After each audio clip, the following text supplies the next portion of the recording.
From the campus of the University of Kansas here in Lawrence, Kansas, we've got regional baseball action. Number 1 Kansas Jayhawks taking on number 2 Arkansas Razorbacks at Hoagland Ballpark in Lawrence. Exciting time. It is a packed house as we welcome you to the NCAA Baseball Regionals presented by Capital One. Let's take a look at the bracket here in Lawrence. We had a game earlier today. Elimination game, Northeastern knocking out Missouri State. Setting up the 1-0 game today. Northeastern will await the loser of this one. The winner goes on to that championship game. Hi, everybody. Alongside Connor Wanhan, and I'm Victor Rojas. So glad you could join us. It's an exciting time here in Lawrence. You can hear it behind us, but we got the matchup that everybody was anticipating. Yeah, this is the one on Selection Monday that you circle, and you love when it plays out. It's going to be great baseball tonight. Well, let's talk a little bit about Arkansas and their offense. Yesterday, it was Micah New setting the table for them. Yeah, slow start for the Razorbacks offensively, but man, did Micah New come through in a big way. 4 for 4, and all 4 of those led to some 2-out RBIs for the Razorbacks. Couple of doubles, couple of singles in a game where they really needed him to get out to that 1-0 start. On the other side of things offensively for Kansas, you couldn't have asked for a better start. Their first home regional game ever, and they had to break in that new backyard out in left field. 3 home runs for the Jayhawks yesterday led them to break their single season record for 105. Dominic Vagley was fantastic on the mound in 7 innings of work for Kansas. They pick up their first win of their first regional at home. Jayhawks offense a very good one, but they will have their hands filled tonight with Hunter Dietz. They sure will. First team All-SEC performer, Golden Spikes watch list for Hunter Dietz. He's going to bring the A stuff tonight. It's going to be a fantastic matchup. No question about it. A packed house. We got Waving the Weed. We got Hogs Call. We are just about ready for baseball here. The immortal words of Marvin Gaye. Let's get it on. We've got lineups and first pitch when we return.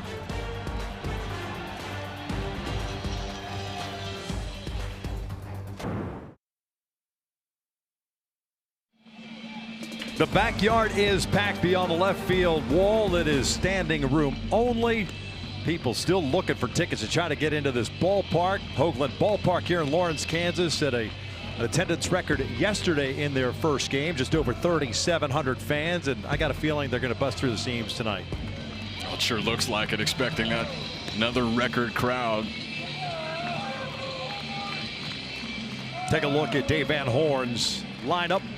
The Hogs at 40-20 on the season. Ryder Helfrich, of course, a guy that everyone anticipates to be a first-rounder this year. Terrific catcher behind the plate. All-SEC defensive team this year for Helfrich. Double an RBI yesterday. Did punch out 3 times, but this is a Razorback lineup. Once they got going in the middle part of that opener yesterday against Missouri State, they did not look back and put up runs in a hurry. Razorbacks lineup taking on the sophomore right-hander out of Keller, Texas. His name is Mason Cook, 5-1 this year, with a 4.26 ERA. Yeah, I see trending in the right direction as well, coming off of a great outing in the Big 12 tournament against Oklahoma State. And one of those guys, Victor, everything is moving. Fastball is going to sink. He could cut it. He'll flash a changeup, a couple of different breaking balls that he'll see. Looking to get up to a good start, manage this environment here tonight. Has to be the biggest game at Hoagland Ballpark has seen in quite some time. No question about it. Dan Fitzgerald, his 4th season at the helm. Dave Van Horn across the diamond, 24th season for the future Hall of Famer. 1,343 wins. They're on their feet here at Hoagland Park, anticipating the first pitch as Mason Cook works from the stretch. And here comes the first one tonight. Cut on, bounce to the left side toward the hole. LeBlanc has it, off balance, throw to first, and safe at first is the call. Wonder if they go to a challenge early. Fitzgerald yesterday used a challenge early, and they exhausted them. And it looks like they are going to challenge this one. Kansas is challenging a ruling of safe at first base.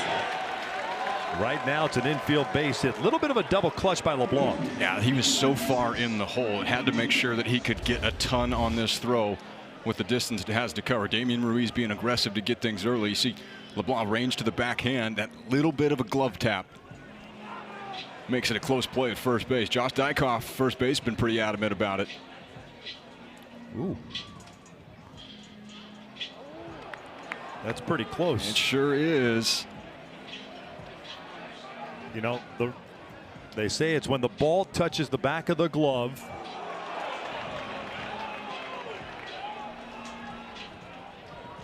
Tough to tell on that one. Yeah, everything's moving so fast, and as is the case with these reviews at first base, right? Everything is splitting hairs. We're calling the field is safe. As of right now, it's an infield base hit. first pitch swinging. One pitch, one play, one review. It gives everybody a chance to settle in, right? 100%. 100%. Selection Monday, you see the draw in the matchup for Kansas, Arkansas coming here. The discourse online all week. This is the matchup that you sure hope comes to fruition, and we've got it here on a Saturday night. There's the operations center where all of the reviews are taking place. We'll await the call at first base. It is called safe on the field. Dan Fitzgerald opting to challenge this one. Yeah, this is the one that's interesting, I think. Now, obviously, you can't tell when that ball hits the mitt of Dykhoff as he stretches out and to his left.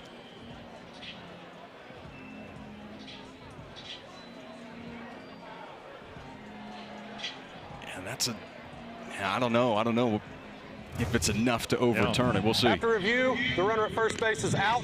Wow. Kansas will retain the challenge. KU retains the challenge, and they explode here at Hoagland Park. I tell you what, I honestly didn't think there was enough to overturn it. I didn't know if there was enough either. And heck of an effort by Tyson LeBlanc on this, and just enough on the stretch for Josh Dykhoff on the back end to get the speedy Damian Ruiz. And, you know, students here at the University of Kansas are excited about the way the first pitch goes. Camden Kojul, the shortstop, at the plate. Takes a breaking ball for a strike. By the way, Tim Rosso calling the balls and strike. David Savage at first base. Seth Buckminster at second, and Ronnie Teague, the umpiring crew for this 1 versus 2 matchup. Kojul yesterday 0 for 3 with 2 walks. He lines this one the opposite way. It's a base hit. Ballinger has it, gets it back in, and a 1-out single for the Razorbacks.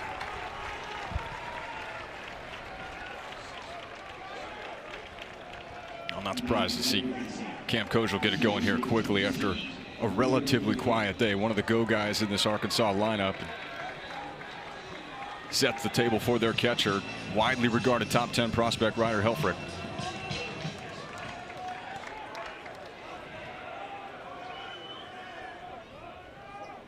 Helfrich at the plate. He'll look at a strike.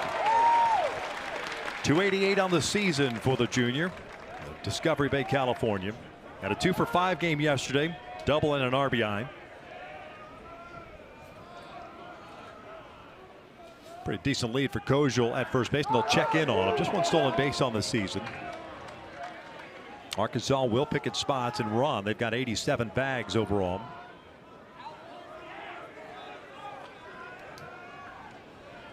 Kansas with the over shift, 3 on the left side, outfield straight up. Swing and a miss. 0-2. Oh, you think Ryder Helfrich wanted to put a 2 spot on the board with that swing?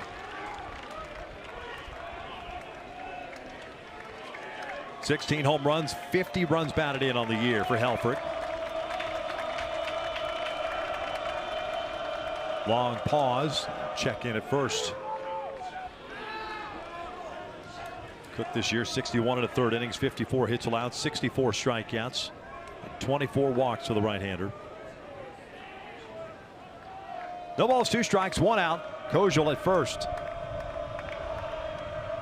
Another long hold, the 0-2.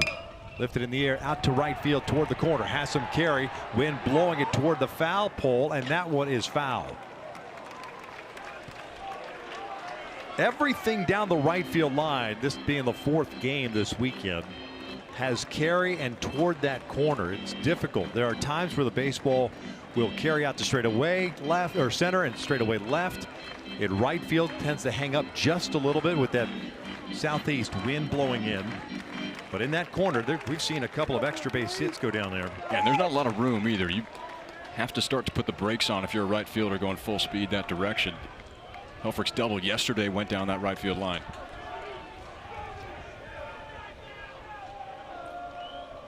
Count still at no balls, 2 strikes. The breaking ball is down and away.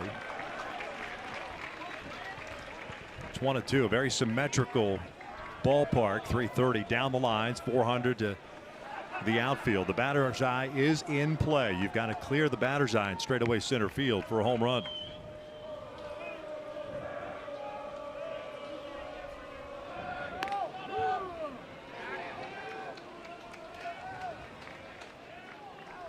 Got to show the ability to keep the running game in check.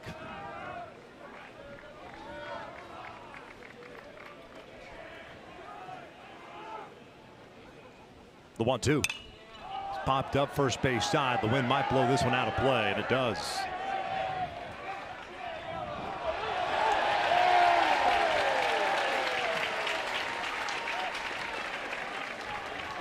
We talked about the mix for Mason Cook on the mound, and everything is moving one direction or the other. Had some sink to the fastball when he wants to run it up and in, and can have some success tying up right-handed hitters when he tries to get up underneath the hands. See that paired up with spin down and out.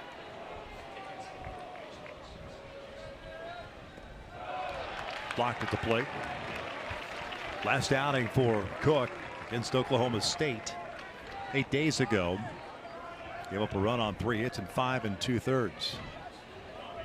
7 strikeouts in that one.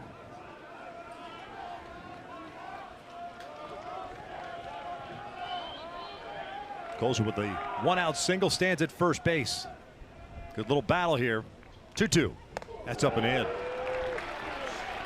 And a full count. Yeah, that's not one that you're going to see more than a time or two tonight. This one just gets away from Cook a shade, and that's too far into entice a swing. Helfrich doing a nice job hanging around here, getting this to a full count. 8th pitch of the AB coming up. Looks like Cook shook off that pitch that was being called. Throw over to first.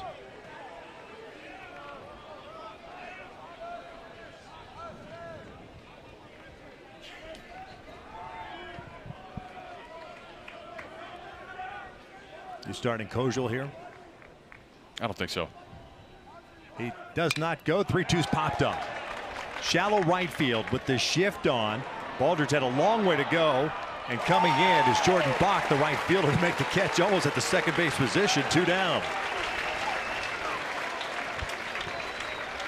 And that's the potential risk you run with some of those heavy over shifts the other way. It is a long way to go for Cade Baldridge, the second baseman. It's the right job by Jordan Bach coming in. Credit to Mason Cook there, hanging in against one of the scariest hitters in the country. Slaughterback stays at third base.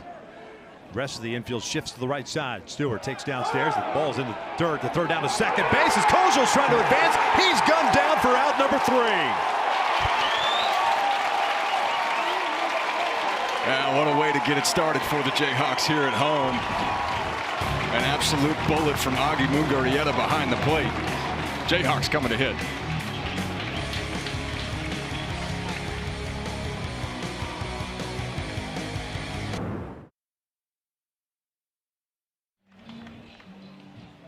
Some excitement already in the top of the first here at Hoagland Ballpark. Number 1 against number 2 in this Lawrence, Kansas regional. Take a look at Dan Fitzgerald's starting lineup for the Kansas Jayhawks at 43-16.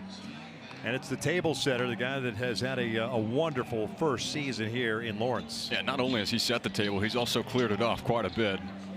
Home run yesterday broke the single season record for Kansas, most in a year. But this is a lineup that it's somebody new every night. The numbers don't necessarily jump off the page for anybody but Tyson LeBlanc, but it's a team that plays together, a lot of junior college transfers. 6'6", 235-pound left-hander, redshirt sophomore on the bump from Trinity, Florida. It's Hunter Dietz going for Arkansas. Yeah, and it's a massive arm for Hunter Dietz. You're going to see 95, 97 with the fastball, a slider, and then a bigger curveball that he has. But 117 punch-outs. Good for a 35% strikeout rate. This is a formidable force on the mound, and a first-team All-SEC performer. Last start for him against Kentucky, May 14th. This is elite plus stuff on the bump. LeBlanc takes a strike, and it's 1-1. Tyson, a .342 hitter this year.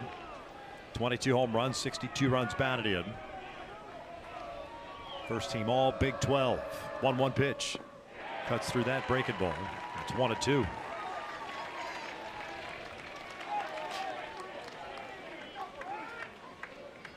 Deach 117 strikeouts, 29 walks, and 79 in the third innings. 1-2. Swing and a miss. Down goes LeBlanc. There's out number 1. Yeah, this is good on good to get things going. A couple of 90-mile-an-hour breaking balls here to get things going. One of the best hitters in the Big 12 in Tyson LeBlanc. Getting waved off by the Hog faithful. Here's Tyson Owens. Center fielder fouls this one back. No balls and a strike. 0 for 5 yesterday for the sophomore out of Las Vegas. 275 on the year, 14 home runs, and he's driven home 41.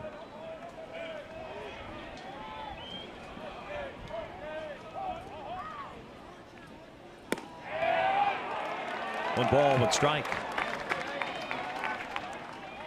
Almost a full overshift. Kojul still on the shortstop side of second base, but really shading up the middle. 2 balls and a strike.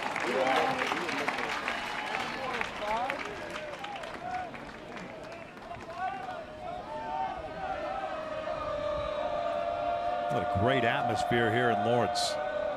2-1 in tight. 3 balls and a strike. A Baldridge on deck. One of those games throughout you live and die with every single pitch on both sides. 3-1 now for Dietz. This is foul back, full boat. And not only does he have those 118 strikeouts now, only 29 walks, not a guy that's going to issue a whole lot of free passes. And so far, the first 10 pitches, so seems to have the best feel for that slider. Yeah. Pompey moves over to the right side of the infield. So Kojul, the only guy on the left side. Here comes the payoff pitch. Got a fastball up and fouled it straight back.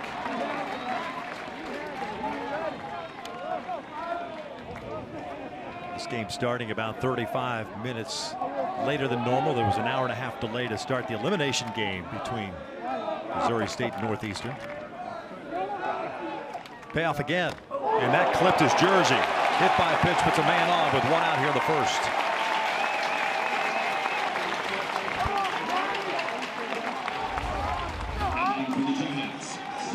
See that fastball just getting away from him a little bit up and in. A couple of pitches up in the zone to Tyson Owens in this at bat. So that slider's been on. Fastball a bit elevated for the first handful. Here's Cade Baldridge, the second baseman. Nice game yesterday. Hacks the first fastball and fouls it back. 3 for 4 with a double and an RBI. And 325, 14 doubles, 7 home runs, and 43 driven home. This is a Kansas offense that could do a little bit of everything. They'll play some small ball when they need to. They can sit back and slug as well. The home run numbers don't jump off the page, but the ability to do a lot of different things offensively. There's that slider you were talking about. Just a difficult pitch to lay off of. 0-2 outside. That's a lot to handle because not only does it have the sharp spin that it does, it's coming at you anywhere between 87 and 90 miles an hour. It's as firm as a lot of fastballs that you'll see at the Division I level. And the angle from which it is delivered too. 6-6 on the bump. 1-2. The Dirk spit on that one. 2 balls, 2 strikes. That's one of the toughest things. You'll hear coaches a lot of times with breaking balls. Hey, you look for that pop, right, as you're trying to find that release point. There's no pop with this coming out of the left hand of Hunter Dietz. Everything is straight downhill.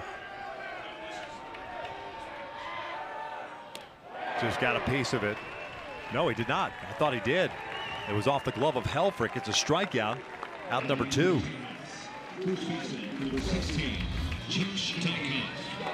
Yeah, you can see that spin on it there. Just bottom half of that mitt of Ryder Helfrich. No contact on the swing from Baldridge. So 2 outs recorded, a couple of punch outs for Hunter Dietz.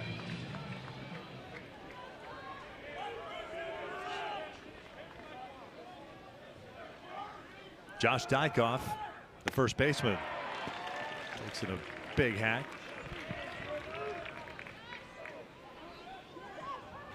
Dykoff hitting .293, 15 home runs, 53 runs batted in. 0 for yesterday, had a couple of walks. Owen still at first base. With the fastball in for a strike, and it's 0-2.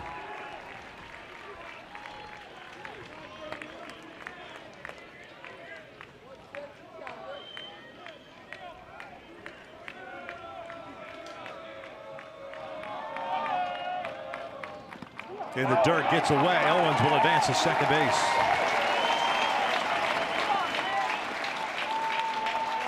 What we may call a slider, Dietz likes to call a cutter. Whatever you call it. Whatever you call it, filthy. it's a good pitch. It's firm enough to be a cutter. Yeah. 1-2. Swing and a miss. And Dietz picks up 3 strikeouts in the inning after hitting Tyson Owens. 1 complete here at Hoagland Ballpark. We enter the second scoreless. A few punch outs to get it going. And as advertised for Hunter Dietz, scoreless going to the second.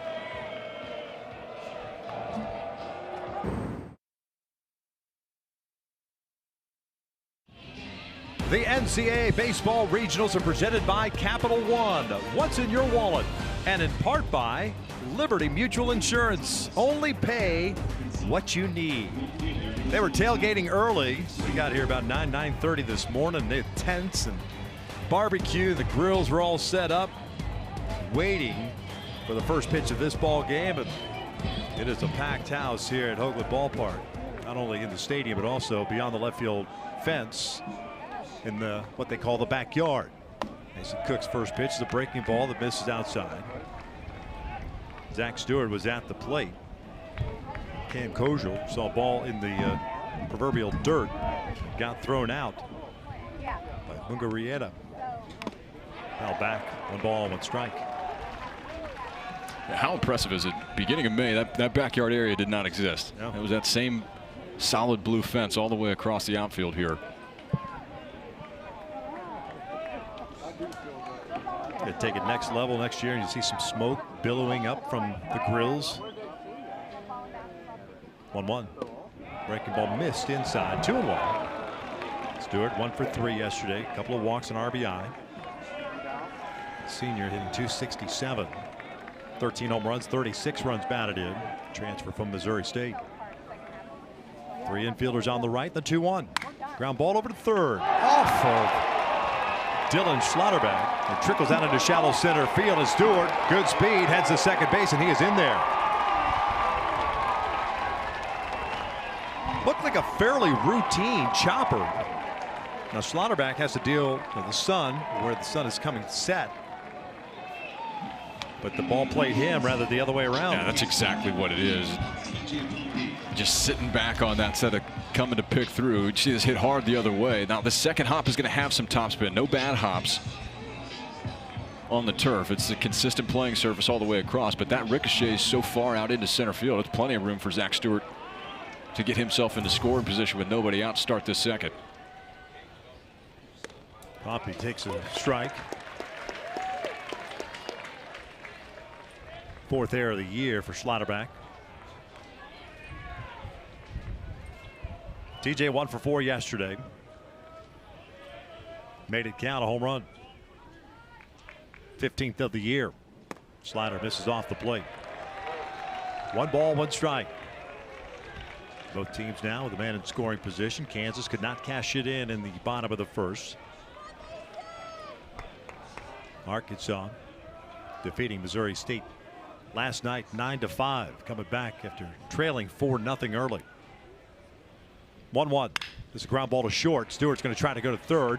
LeBlanc's throw goes to first. You got to hurry. That's a decision you got to make very quickly with TJ running down the line. Yeah, there's no room for indecision on a play like this. A lot of times you'll see shortstop try and force that play over at third base when the base runner's going right in your face. But regardless of the decision you make, you got to be decisive about it. That's what LeBlanc was to get the out, but it provides a couple of chances now for Arkansas to score this game's first run. Nolan Souza a chance with less than 2 outs to get him in. Souza comes in batting .271. He'll take outside. Hogg, second baseman, 1 for 4 yesterday, scored a couple of runs. He's at .310 this year with men in scoring position. Infield playing it back. And they wanted to peel at third base, and he did go. Ronnie T making the call. Get a look at it. Wrist is breaking a little too far for Souza. Count is evened up at a ball and a strike. Ground ball over to first base. Stewart will come home to score. The Hogs have themselves a 1-0 lead here in the second. Productive out by Souza, picking up his 30th run batted in.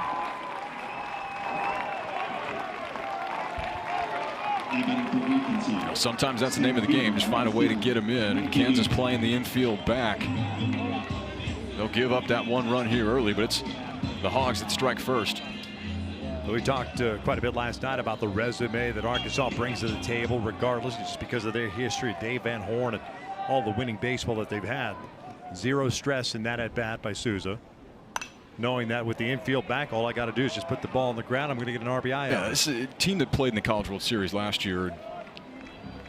When you have that experience to be able to draw from, even talking to the guys from Arkansas this week, it's very tough to get anything other than what you might call a coach speak type of answer. It's very much a business trip for them here to Hoagland Ballpark. Team that feels like they're always in that hosting conversation. And you see what they've done, since 2017, 423 wins. They'll lead the country in that category. It's been an impressive run in Fayetteville. Ball and a strike on Micah New. Ground ball to short. LeBlanc's been a busy man already. New is retired, but not before Zach Stewart, who reached on the error by Schlotterbeck, comes around to score. 1-0 Arkansas as we head to the bottom of the second.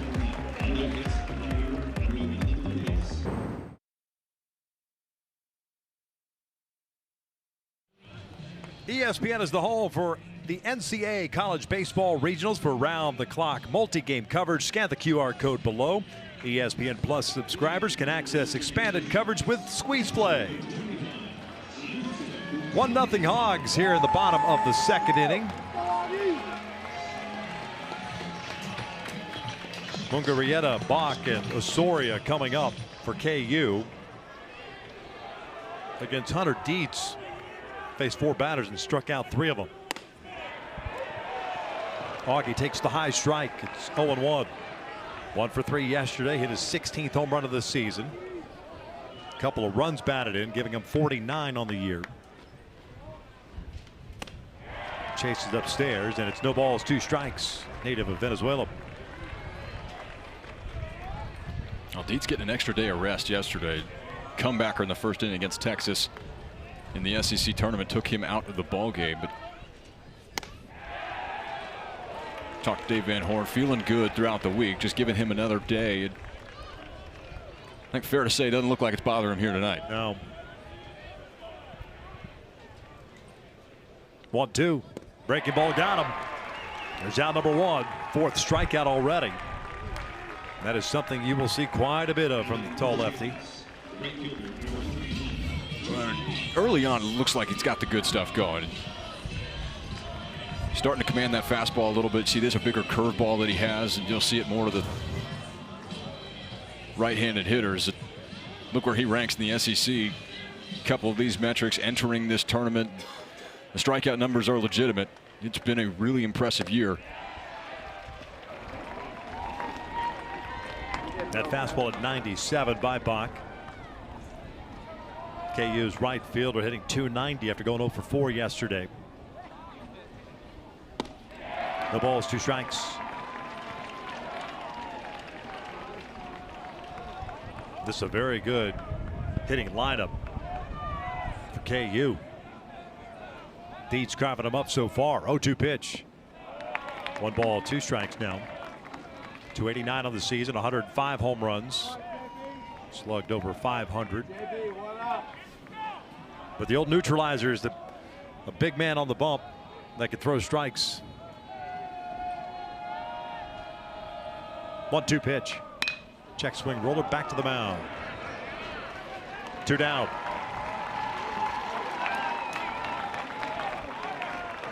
You've just got a lot to think about up there, and obviously it's elite stuff, which makes it that much more complex.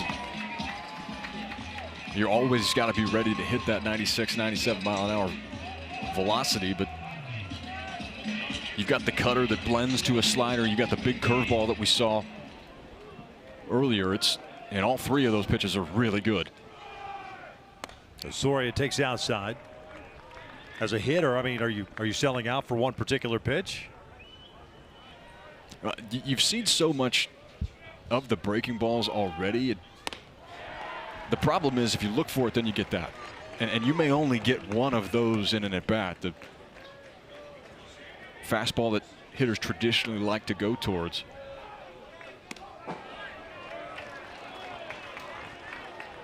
Soria ahead of the count at 2 balls and 1 strike. He's the DH. 2 for 4 game yesterday with a double and a home run.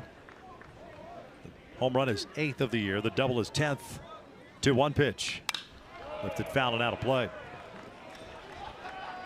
Seemed to have honed in the fastball a little bit from a command perspective here in the second. Yeah, and that's what the great arms do, right? The fastball was up and elevated.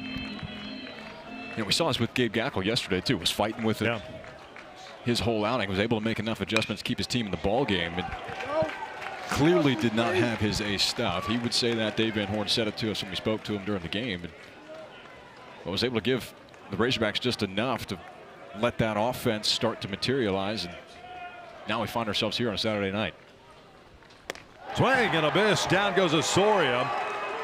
5th strikeout of the game for Dietz. He has himself a 1-2-3 shutdown inning. You can't luck yourself into first team all SEC. Excellent start for Dietz on the mound.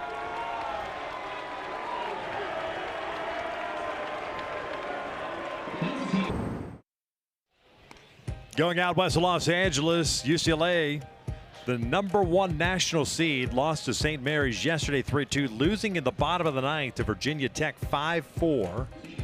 And it could be a 2-and-out situation for that Bruins club. Yeah, that may be, I think, if you look back to March, what you'd call a bracket buster, wouldn't it? I don't think that anybody had this one on the bingo card. And of course, you can't count the Bruins out until all 27 outs are had, but it's time to hit the glass for emergency. Yeah. Top of the 3rd, 1-0. Arkansas. And a lot of draftable players, too, on that roster for UCLA. 8-9-1. Rutenbar, Robinette, and Ruiz against Mason Cook. Chopper towards second base. Cook comes off the mound. Trips a little bit. Chop puts it over to first. There's a lot of stuff happening there, but the out is recorded. Yeah, you mark down a simple 1-3, but this is one that the only chance to get it out here is Cook on the mound. It's hit way too high for Cade Baldridge to come in, be able to make a transfer, and then get that over to first base. The glass was broken at UCLA. Solo home run, 5-5 in the 9th inning. There you go. That's why you can't count it out yet. That's the great thing about this tournament. Yep. Reese Robinette grounds it to the right side, and far to his left is Cade Baldridge over to first. Got him. What a play. 2 down. Now you're going to see some great pitching and offense all night long, but the defense is not far behind. Cade Baldridge has shown his range here at the Lawrence Regional. He's able to corral that ball, calmly get up, stick it in his bare hand. Has enough on it to get Reese Robinette for out number 2. Coming out of high school, number 6 shortstop in Oklahoma. Not too shabby having him playing second base. He was kind enough to move over for a guy named Tyson LeBlanc. LeBlanc's pretty good. Not bad. Yeah, it'll work. Not bad. His game will play. Damian Ruiz takes a strike. There's so many junior college guys on this roster for Dan Fitzgerald. You talk to this Kansas team just about the culture, and their responses are, hey, it feels like the JUCO grind. We just have a couple nicer amenities. And that's the mentality that this team has taken on. It's what's propelled them to success over the past couple of seasons, but this team in particular, a couple of records broken yesterday, but that's what you get when you put together a group like this. And again, the numbers don't jump off the page, but it's a team that plays like a team. Still number left side. Coming across the diamond. A 1-2-3, top of the third for Mason Cook. We'll head to the bottom of the third inning. 8-9-1 coming up for KU. They trail at 1-0.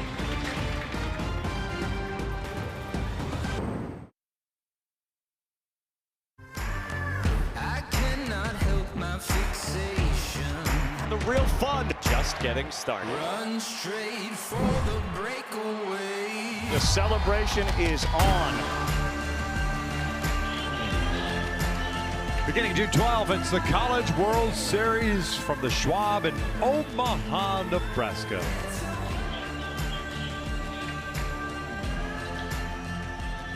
Oakland Ballpark, first time ever KU has hosted a regional. They won game one yesterday. Trail this one 1-0 in the third. Brady Bollinger, the left fielder, the ever popular left fielder for KU.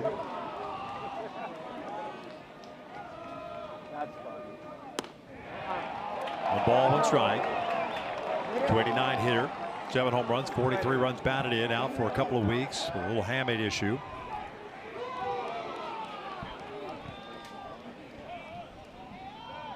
One, 1-2. I'll tell you what, pretty impressive pinch hit at bat yesterday for Bollinger, coming off the shelf with that hamate injury. It's a discomforting one, but line the ball the other way.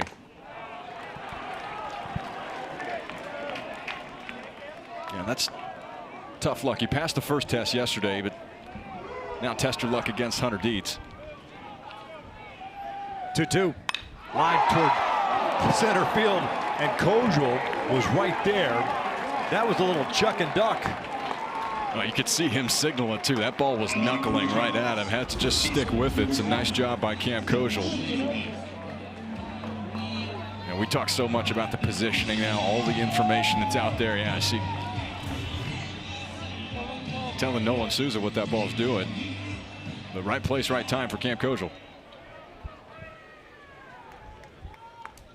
Slaughterback takes a pitch outside, 1-0. Jayhawks third baseman, 1 for 4 yesterday with a run scored. 274 on the season for the junior. 15 doubles, 3 home runs, and 30 runs batted in. And he takes downstairs. 2 balls and no strikes. Jayhawks have had 1 base runner. That was the 1 out hit by pitch of Tyson Owens, stranded at second base. This is lined out to center field. Is it going to hang up? No, and it gets by the center fielder, Micah New. Headed to third base is Slaughterback. He is going to be stopped right there. It is a triple on a ball that had a ton of topspin on it.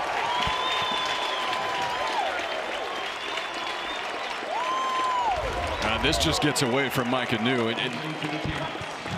The one thing you cannot do in the outfield is get caught in the middle. Am I going to go and dive for this, or I have to stay up? And you can see Micah New in real time realize that he's made the wrong decision. This one with that top spin is going to go way short of where his dive would have ended up, and then it's off to the races. You've got no help behind you. For Dylan Slaughterback, that's triple number 1 on the year. Tyson LeBlanc grounds one to short base. Slaughterback coming in to score. RBI ground down off the bat of LeBlanc. We are tied at 1.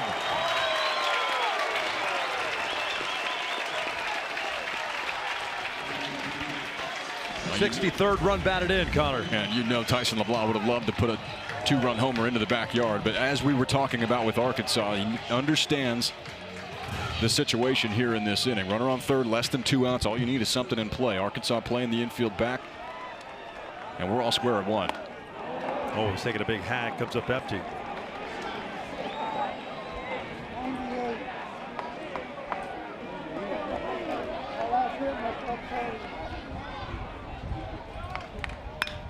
Ground ball toward the middle. There's a base hit. Went down and got the breaking ball. A 2-out knock for Owens. He's going to try to go to second base, and he is in there.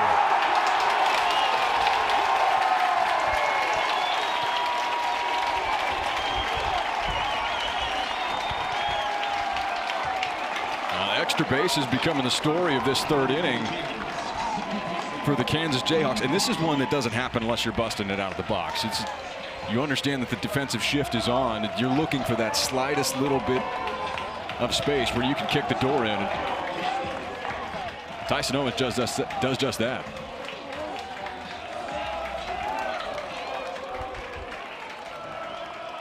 Cade Baldridge at the plate. He struck out his first time up. That's downstairs. 1 ball, no strikes. It's a double for Tyson Owens, his 10th of the year.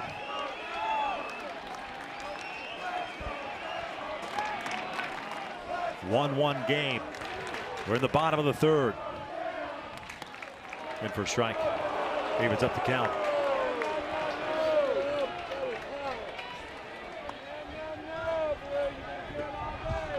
Both teams have made a defensive mistake.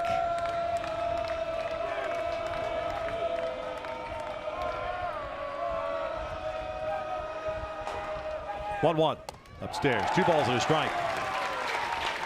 Schlotterbeck with the error that led to the unearned run for Arkansas in the second inning, and Micah New's ill-advised decision played what would have been a single into a triple. Off the plate. 3-1.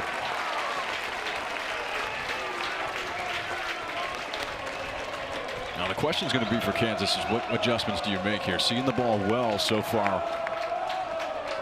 Third batter, second time through the lineup. The 50th pitch of the game for Dietz.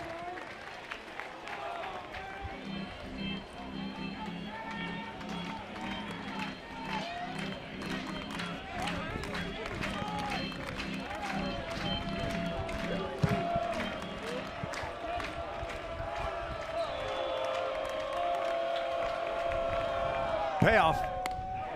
That's a called strike 3 on the outside part of the plate. Got him looking, but not before KU strikes for a run on a couple of hits. We're in for a heavyweight bout here tonight. This is the matchup that people wanted. It's the one that they're getting. All square one. We'll go to the fourth.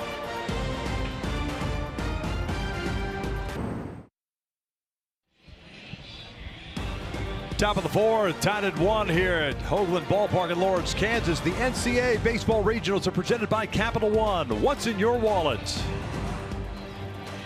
Going back to that Tyson Owens hit, was ruled initially a double. They've given it a single and an error on Micah New. Packed house throughout this ballpark. They were tailgating about 9 a.m. this morning for the 5 p.m. Central Time start. If there are any questions about atmosphere that was going to be here at Hoagland Ballpark, I think you could probably put that to bed. No doubt. 2, 3, and 4 for the Hogs. Kojal, Helfrich, and Stewart. Camden had a single the opposite way in the first inning.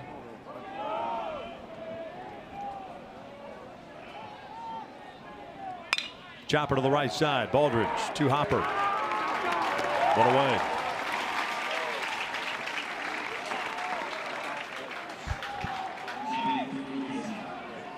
Eighth ground ball out by Mason Cook so far. He's doing a nice job of just sticking to a plan, staying out of harm's way. Using that strong defensive infield that Kansas has to his advantage.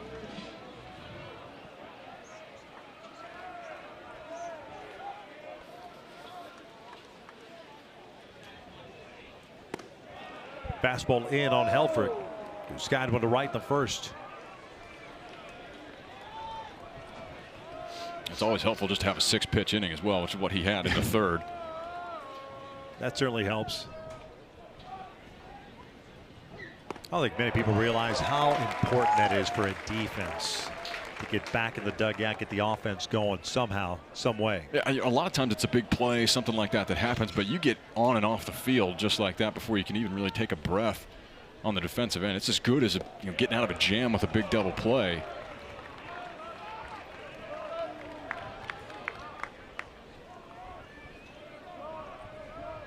Two on count on Helfrich.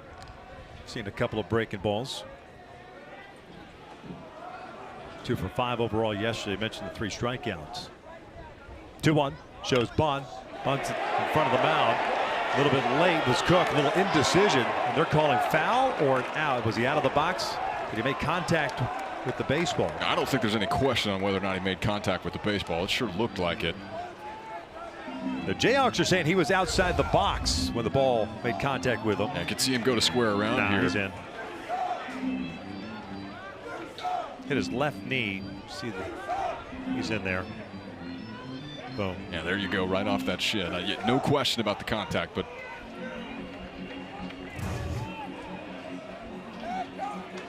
fortunate that there was contact and it's a foul ball because there was miscommunication between Mugarieta and Cook.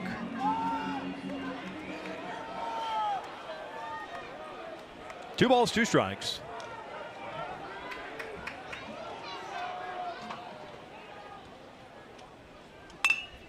Got jammed on the breaking ball. Baldridge from the shift. 4-3 goes to put out, 2 down.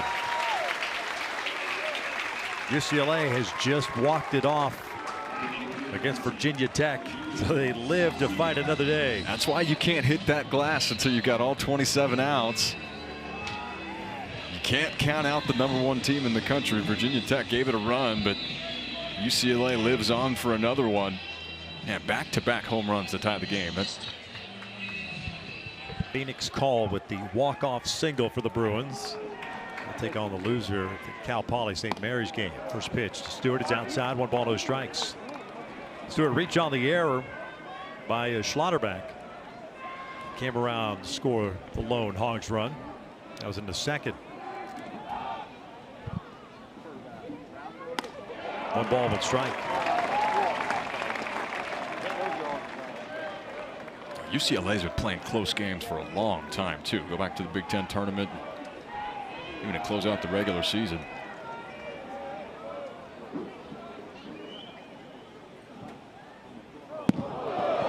Changing the eye level of Stewart. 2 balls to the strike. UCLA had some battles too against Oregon. Little chippiness between those two programs. Yeah, and that can be good because you learn how to win in those close, gritty games. It also takes a lot out of you emotionally. Yeah. 2-1. Lays off. 3 balls and a strike.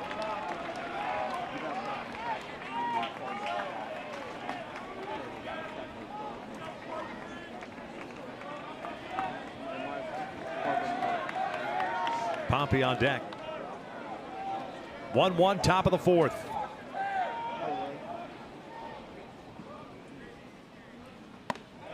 Got a 2-out walk. First free pass issue.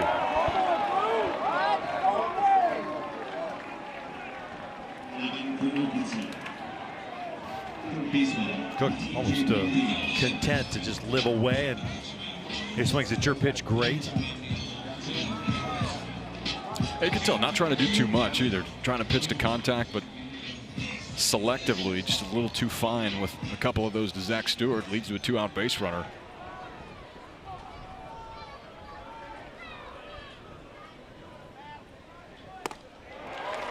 Pompey tardy on that fastball.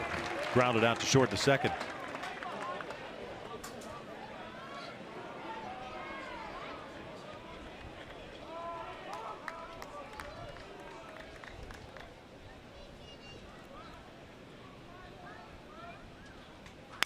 Ground ball to short. LeBlanc will go the short way. Underhand flip to Baldridge, and they force out Stewart for out number 3. We'll head to the bottom of the 4th here in Lawrence, Kansas. It's a 1-1 game.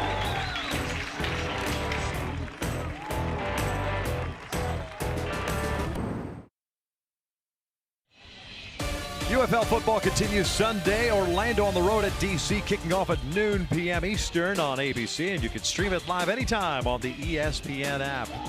Hot dog race here, and for the second consecutive day, Kansas, Ketchup, wearing the Kansas red. You're giving a pretty strong review for the Hoagland Ballpark hot dog earlier. It's a good dog.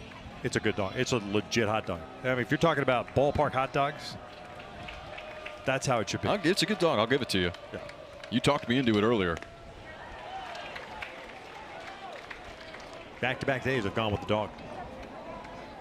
And so is my better half. And I'm not talking about you. Dykhoff leading things off. Dykhoff looking back at the home plate umpire, Tim Rosso. I wonder if that's he had not looked up. Can't start your windup until you look toward the pitcher and are engaged. 1 ball, 2 strikes. Dykhoff struck out in the first. 1 of 6 punch outs for the big lefty. 1 hit batter. 2 hits allowed. Reaching forward, bounces this one toward first. It goes foul. That's one of the things that makes Dietz such a tough at bat too. He's not a guy that wastes a whole lot of time or labors around the mound. He gets the ball and likes to get right back on you. You've got to be in the right mindset once you're walking up to the plate, because if there's any hesitation, it's going to be 0-2 in a hurry. Exactly the case here. Now Josh Dykhoff's got a battle.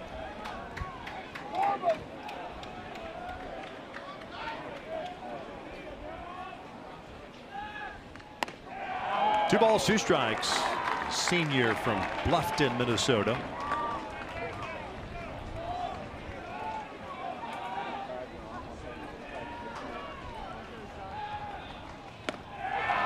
Called strike 3, rings it up on the outside part of the plate. 1 down, 7th punch out.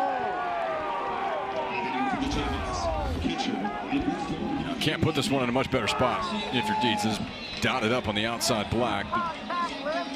Working across from you, it's going to look like it's away. That is about as good of a pitch as you can ask for.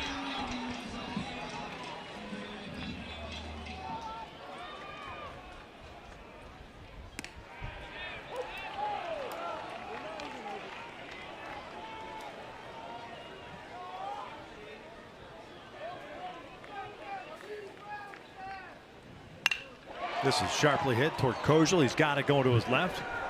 Mugarieta is retired for out number 2. Augie 0 for 2 now. We'll bring up Jordan Bach. This feels like one of those games where the margin is going to be super thin. You're going to have to take extra 90s when you can. It's going to come down to situational offense and who's going to execute, as is the case when it's 2 great teams playing in the postseason, right? There's a reason that those margins get closer and closer the further you get into this tournament. You just got 2 great teams going at it. It's in the 2nd game of regional.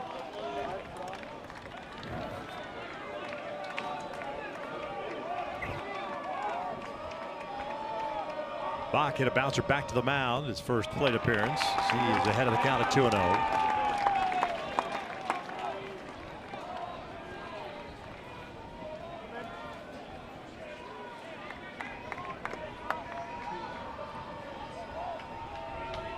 Two 0. 3 balls and no strikes.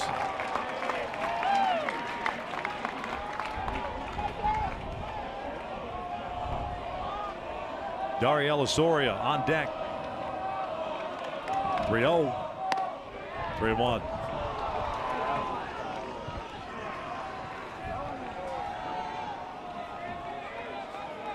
This is one that's still got to be right there if you're Jordan Bach and going to offer at this. Trying to extend the inning with 2 outs, work your way to first base. Chases a high fastball that would have been ball 4. And even then, it's tough to lay off.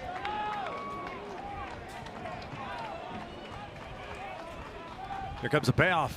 Swing and a miss, and he struck him out. Another 1-2-3 inning for Dietz. He's picking up the punch outs. 4 complete here in Lawrence. We'll hear from the KU head coach, Dan Fitzgerald, when we return.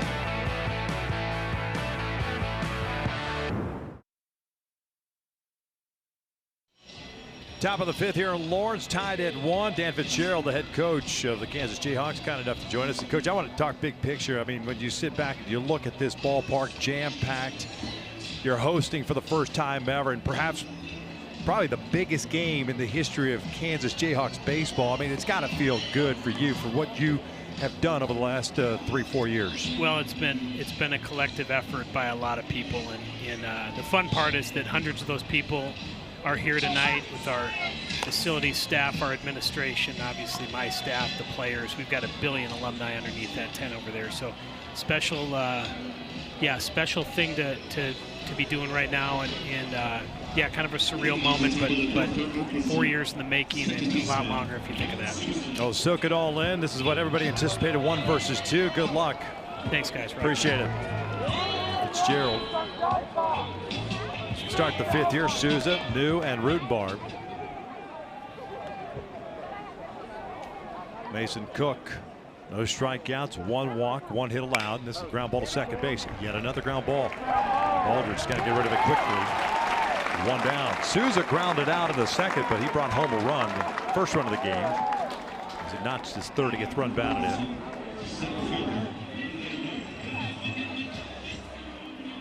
Now settling in quite nicely is Mason Cook. Before the 2-out walk last inning, had retired 8 in a row. It took this Arkansas offense a while to get going in yesterday's game. It was the 5th where they busted open for 6 runs. Mike Anu playing a big part in that. Talked about what he did yesterday, 4 for 4 with 4 2-out ribbies.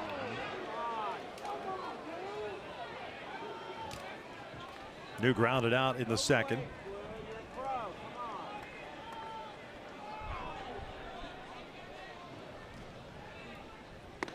The 11 ground ball outs for Mason Cook. Would have been 12 hadn't been an error leading off the second inning. Very similar approach to what we saw from Dominic Vagley yesterday. Right? A little bit different stuff in way that they approach it. Vagley's able to go get a couple of extra miles an hour on the fastball and tends to rack up a few more strikeouts, but very much the same. Pitching to contact, not too flustered on the mound at all, and it's working through this Razorback lineup right now. 12 of the 15 outs he's recorded. 3 pitches or less. New swing and a miss. There's Cook's first strikeout, 2 down.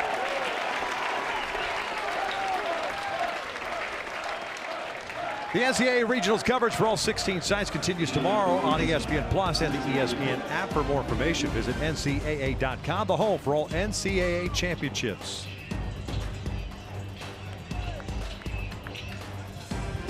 Two down, nobody on. Razorbacks DH Carter Rutenbar. Bounce it back to the mound. Steps in, takes ball 1.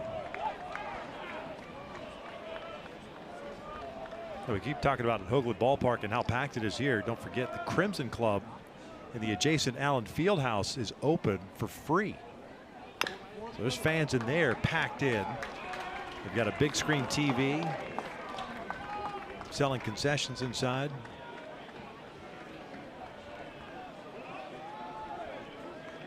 Yeah, we've been saying it all week. I think this place is excited to have postseason baseball. Obviously the historic basketball success that has been had in that building right there, but they're building something pretty neat over here at Hoagland Ballpark.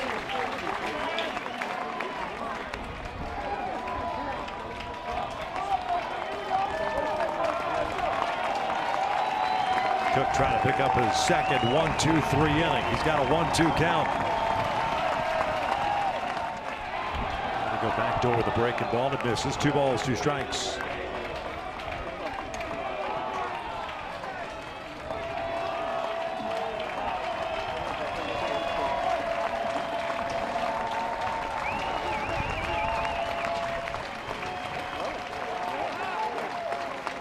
Two outside, full count.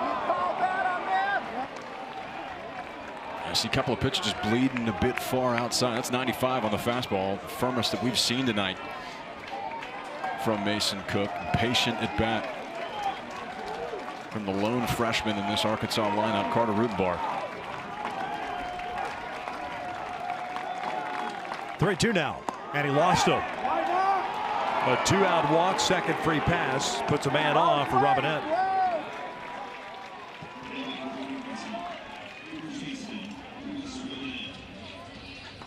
All 3 of those pitches just a tad too far outside to elicit any contact.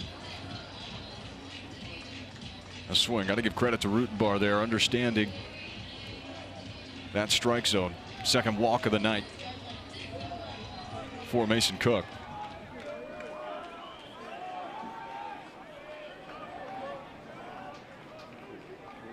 Robinette grounded out to Baldridge in the third inning.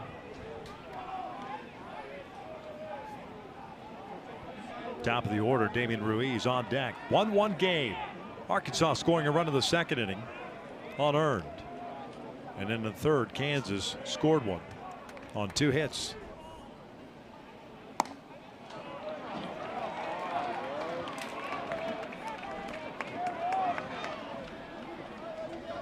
Dykoff, the first baseman, some words of encouragement to Mason.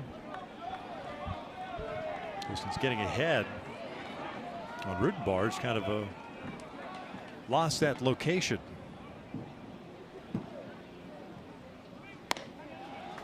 And yet again, missing outside. Yeah, you can see where everything's going. I mean, you know, talked about that fastball. It's got some arm side run to it. They're starting to push a little bit too far to the arm side. The pitch count has been great up until this point for Mason Cook, but laboring just a tad here in this 5th inning. He's gone as many as 92 on the year. In the entire month of May, he's gone at minimum 5 2/3. He's given Dan Fitzgerald some length in his starts over the past month.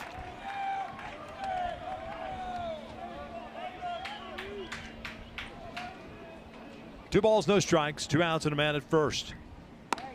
3-0.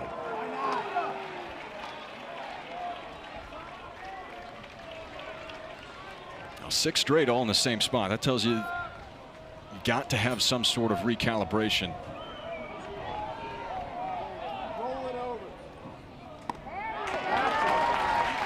Three and one. Just kind of wiping the hand on the pant leg, going to the rosin bag. If I'm Robinette here, I'm looking out over the plate, and if it's not a speed that I want, I'm letting it go. Quick throw to first. Back in there safely is Rudenbar. And while we do have a little bit of a breeze here, it is late May in Kansas, so a little stickiness. Warm outside. 3-1. This is down to center field and hit very well. Owens going back. He'll play this one. No, he won't. Over the batter's eye. 2-run big fly off the bat of Reese Robinette. It's 3-1 Arkansas.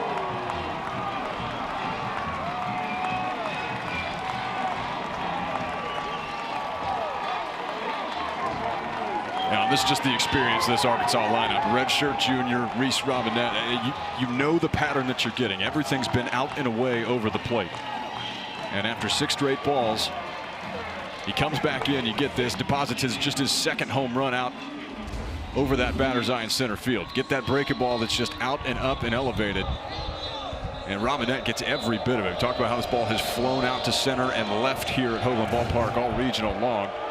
Biggest swing of the game so far belongs to Reese Robinette. That ball was poked, and to hit it over that batter's eye, you have to poke it. 413 feet.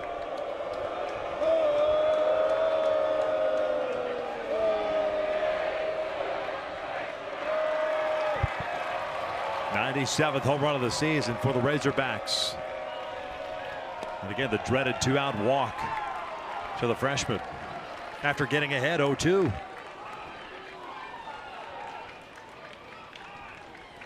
Had been so clean that 2nd time through the order.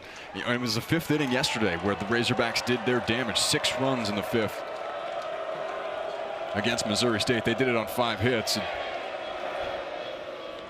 so far, that guy's got the biggest swing of the ball game. 2nd home run of the season, now with 24 runs batted in.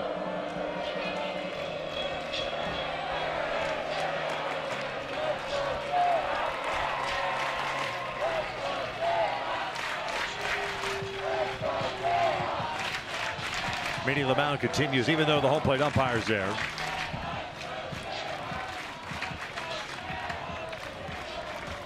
Now, how important is it to start out 2-0? As you see the numbers on Cook tonight, obviously just the 2 earned runs because of the error back in the 2nd inning, but over 80% of those that advance to the Supers have started out 2-0. So important, this 1-0 game. 2-0. 2-1.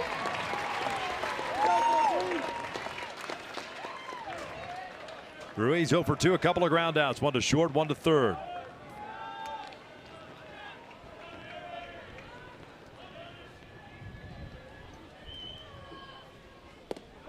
Three and one. And all of a sudden it's gone sideways for Mason Cook. Tying the first two batters rather easily. Thought you're going to have a 1-2-3 inning, then a walk and a 2-run blast. Full count.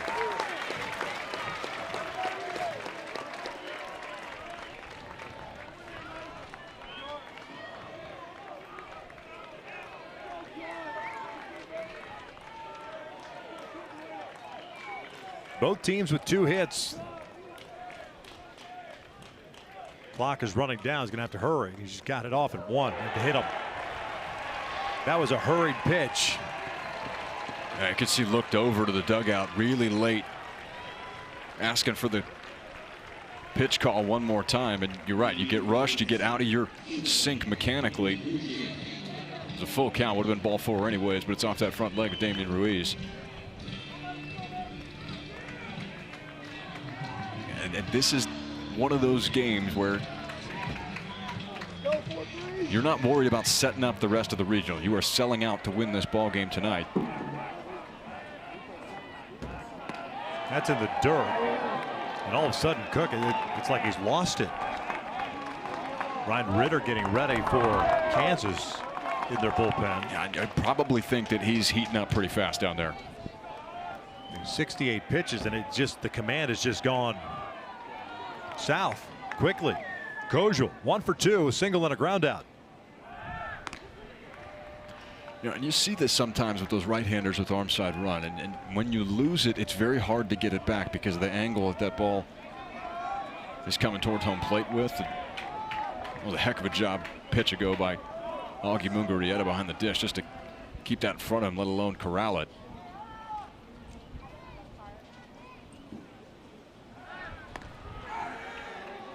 It's almost like it's being called from the dugout to give Ritter some time to warm up in the bullpen. Because the last thing you want is this thing to snowball on you. 2-run deficit for KU. 3-1 here in the 5th inning. And that is ripped out to right field. That will get down for extra bases. One hops the fence. Ruiz on his way to third. He's going to be stopped there. Kojul in at second with a double.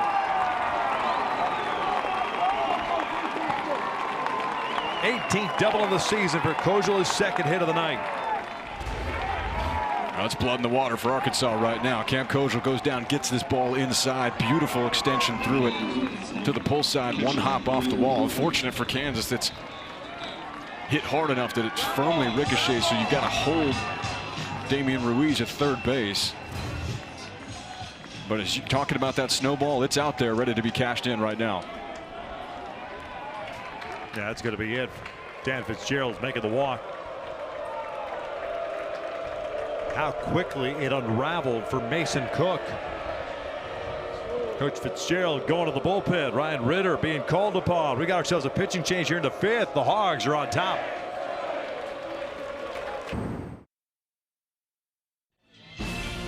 ESPN is the home of MLB.TV. Stream every out-of-market game live or on demand using the ESPN app. Blackout and other restrictions apply. For more information, go to ESPN.com/MLBTV. Oakland Ballpark, side of the Lawrence Regional. The 1-0 game here tonight was 1-1. Until a 2-out walk to Carter Rutenbar, followed by the 2-run blast over the monster out in center field, the batter's eye. Reese Robinette giving Arkansas a 3-1 lead. Pitching change as Ryan Ritter takes over. 36th appearance of the season. And that leads this Kansas pitching staff by a wide margin. See 66 punch outs, 22 walks, and 56 2/3 innings of work for Ritter on the year. Fastball's up to 95. Well, flashier slider and a slower curveball as well. And interestingly enough, it's reverse splits. He's been much more effective against left-handed hitters. He's holding lefties to a 200 average on the year. That's 100 points higher for right-handed hitters. And he's going to have to deal with a pretty good right-handed hitter right now in Ryder Helfrich. Ritter comes on with runners at second and third. And Helfrich at the plate. Helfrich 0 for 2, a fly ball to right and a ground ball to second.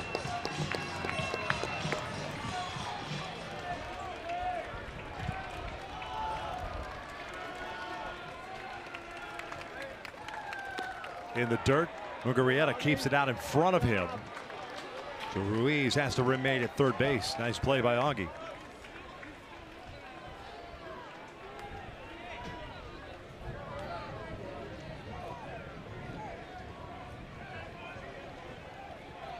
Feels like we've said it a time or two. How important is it to come in and pound the mitt with strikes? This is where Arkansas really took advantage last night against Missouri State. Breaking ball misses low. 2 balls and no strikes.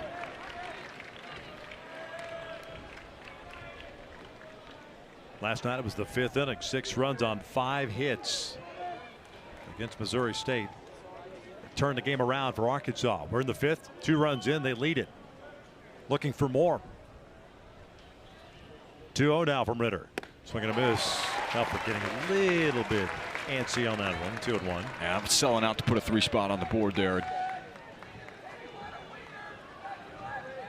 Ritter electing to go spin and takes advantage of that aggression.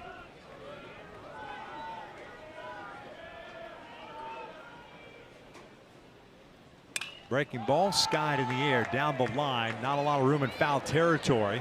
Long run over, has a play, and it's called by Baldridge making the catch for out number 3. Now, number 2 on the year is the biggest one of the year for Reese Robinette. 3-1. Hogs will go to the bottom of the 5th.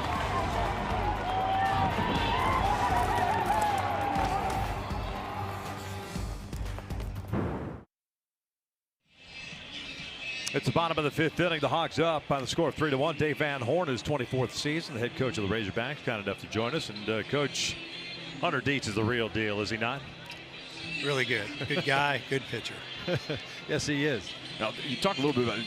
Slow starting yesterday offensively, break out in the 5th inning, a big 5th inning with Reese Robinette's home run. Talk about just the resolve of this team and the experience drawn off of you guys' postseason success.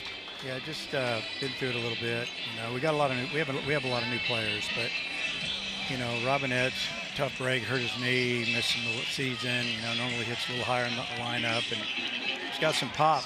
Finally came out right there. Coach, we appreciate it. Good luck to you. Okay, thank you. You got it. 3-1. Razorbacks on top here at the bottom of the 5th inning. Gary Elasoria, Brady Ballinger, Dylan Schlatterback. Bottom 3rd of the order. Against Dietz. 8 punch outs for the left-hander. 1 hit batter. 2-0. Soria struck out of the 2nd. Dietz had to sit for a little bit, watch his offense, plus a pitching change. 2-1. Bottom part of the strike zone. You saw him up throwing a weighted ball in the dugout there for a second ago in that last half inning, just trying to stay loose. Soria launching one down the right field line, slicing foul and out of play. The wind takes it. You get a really good look at it here. Almost 0 foul territory over there for these right fielders. You better get down in a hurry too if you're sliding that way. Well, and that's what we were talking about. You're going to probably see less aggression on some of those balls because you have to shut it down. Otherwise, you're going to run right into a brick wall. Soria goes down looking on the inside part of the plate. 1 down.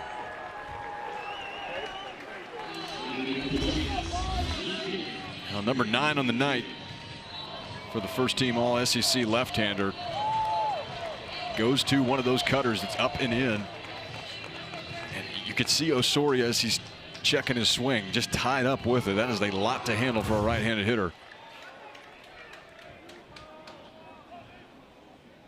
Ballinger lined down his first time up. Look at a strike.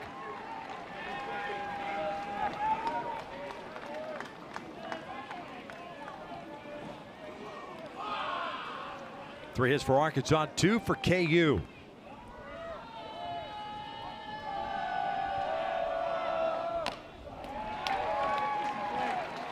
Ballinger seems to be seeing the ball just fine from Dietz.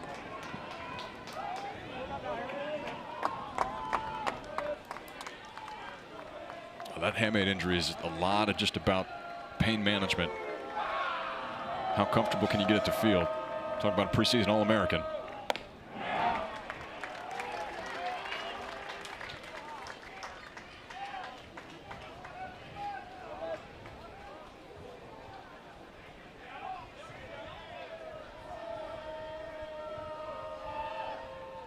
Two balls, 2 strikes.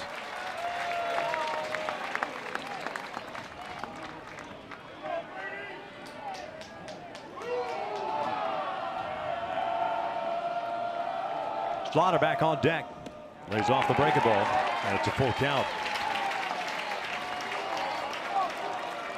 That's one of the toughest things to do coming back after time off, is just seeing the ball. And talking about one of the best pitchers in America, seeing it well here in this at bat.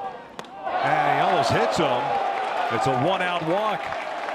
The KU's get a man on. First free pass issued.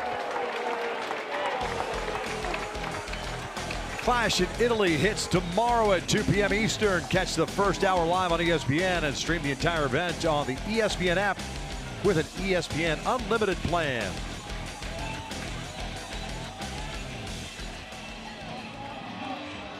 One out, one on. Slaughter back. Tripled his first time up. Chases the high hard one. And it's no balls and a strike. 9 strikeouts for Dietz so far. It's the 8th time this year he's had 9 or more strikeouts in a game. 0-1. In there at the knees. What are you talking about, north and south? Holy cow. How do you cover that? It's tough to deal with. You talk about the strikeouts. Season high is 12. You just get the sense that he's going to flirt with that this evening. There's number 10. 2 down. Up, down, and spin it. Yeah, you've got to cover every inch of that strike zone. He can go anywhere with it. You saw the fastball down at the knees, the pitch prior. Goes right back to the breaking stuff here, and another swing through it. So LeBlanc will step to the plate with a man on. 8 of those 10 coming on the breaking pitch. He calls it a cutter. It's got some slider action to it. In the dirt. Ballinger thought about going, but shut that thing down very quickly. Last thing you want to do is get thrown out of the bases with your guy at the plate. One of the best defensive catchers in the nation as well. All SEC defensive team for Ryder Helfrich behind the dish.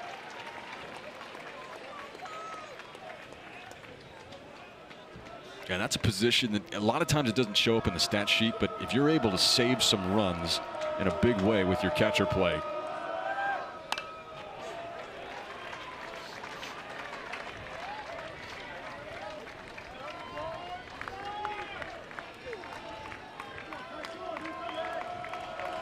One-two count on LeBlanc. Picked up his 63rd RBI back in the 3rd inning. At that point, tied the game at 1. Missed outside. 83 pitches now thrown by Dietz.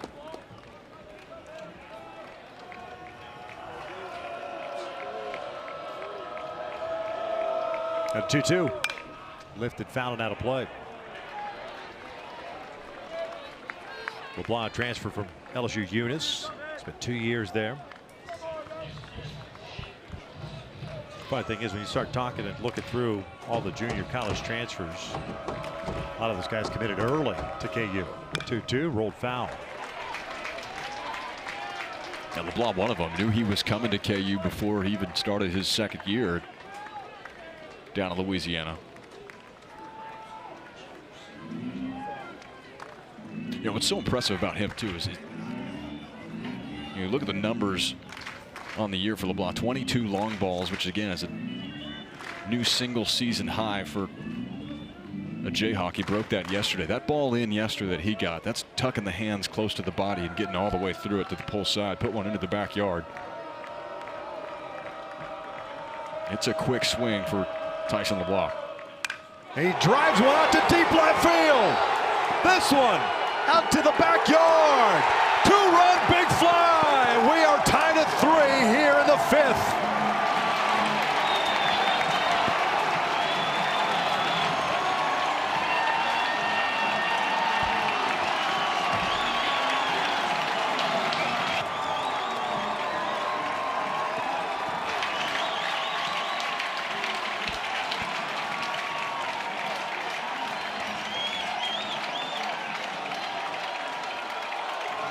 When you get into the postseason, you need your stars to play like stars. And that's exactly what you get here in the 5th inning. We're talking about how quick it is. He extends his record season, 23 on the year for Tyson LeBlanc.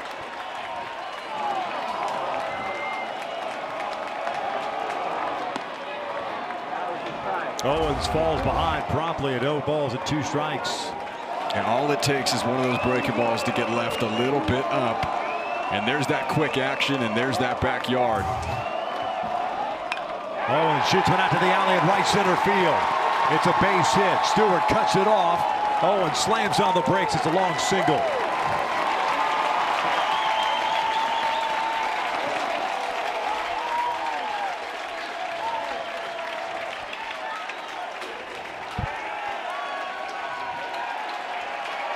Visit to the mound. Well, we said it earlier. Any questions about the atmosphere here at Hoagland Ballpark? I think you could put those to the side. We've got a heavyweight bout here tonight. No doubt. Student section jumping up and down. Backyard has been bumping all day.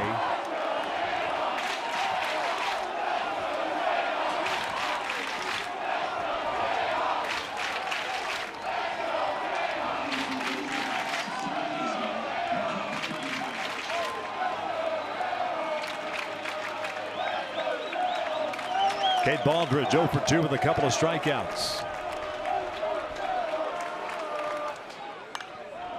Tardy on that fastball. 0-1 count.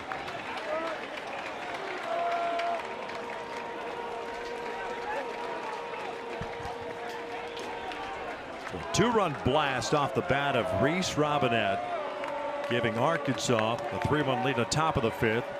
Tyson LeBlanc ties it up here in the bottom of the 5th. Pompey playing back.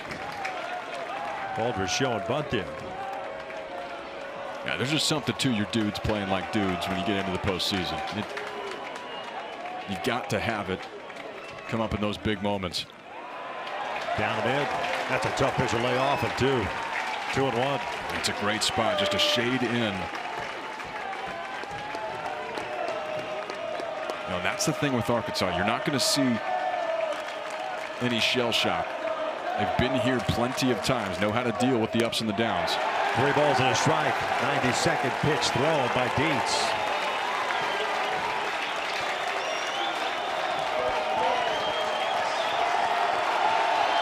Season high 107. This place is rocking. The 3-1. Little chopper left side. Kozel comes in, off balance throw. It's low throw and out at first base.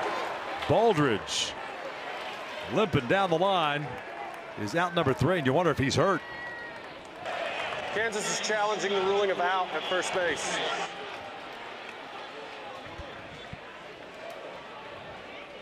From our vantage point, I thought he got there. Oh, this one sure took a long time to develop. You see it chopped to the left side into the hole. Not only does Cam Kozel have to take a number of steps, see that extra gather step across, and this is a heck of a stretch on the back end by Reese Robinette. A long frame. You see how far he's got to go out there. Got him. And I think he got him.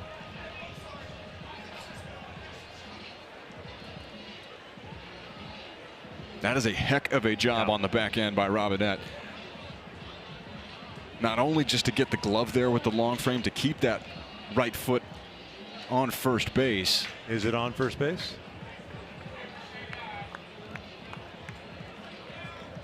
Looks like it. The other question on this, you called it out. I don't know.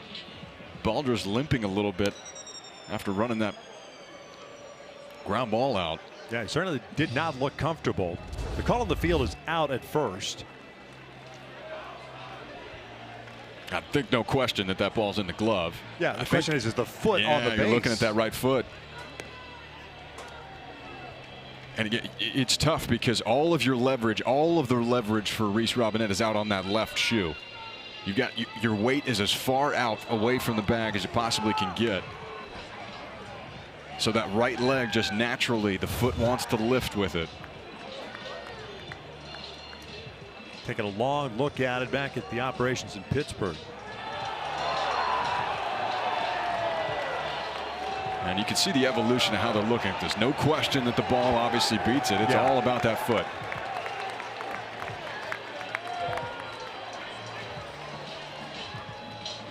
Here comes the call. After review, the call of out will stand. Kansas will have one challenge remaining. Third out is recorded, but not before Tyson LeBlanc hits his 23rd of the season to tie things up. Now we're throwing haymakers here at Hoagland Ballpark. 2-run homer in the top, 2-run homer in the bottom. Number 23 for Tyson LeBlanc.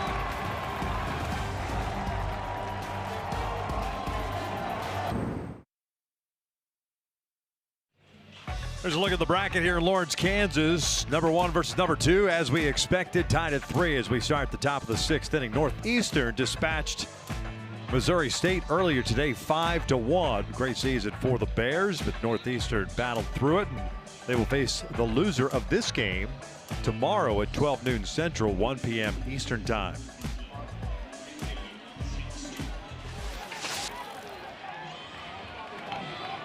I'd say so far the competition that was advertised in this Lawrence Regional is living up to it. Yes, sir. 3 top 25 RPI teams here in Lawrence, and a 4 seed in Northeastern that was a 2 seed last year, went on a run to win their conference tournament a week ago. Zach Stewart, TJ Pompey, Nolan Souza up for the Razorbacks. Ryan Ritter came in and got the final out of the 5th inning.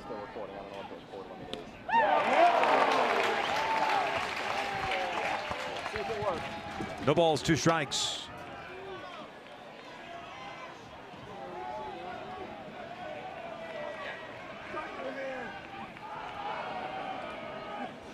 Shift on with Stewart at the plate. It's pulled foul toward the dugout on the first base side.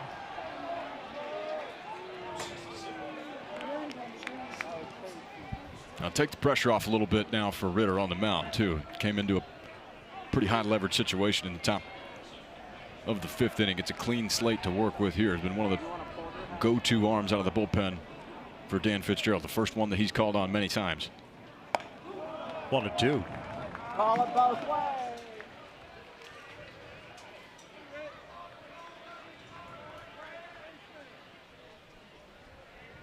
Ritter's a guy who can give you multiple innings, calm things down. Gone as high as 3 innings in an outing this year. 2 balls, 2 strikes. It's a little frustration from Ritter there after delivering that pitch wide. 95-mile-per-hour fastball.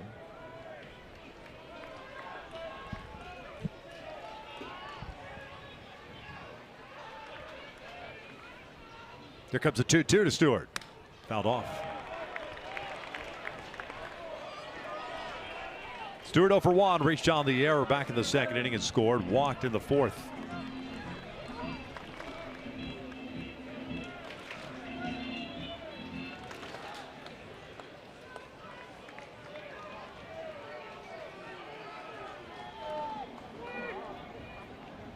Two again. Breaking ball. Got him looking on the outside part of the plate. 1 down.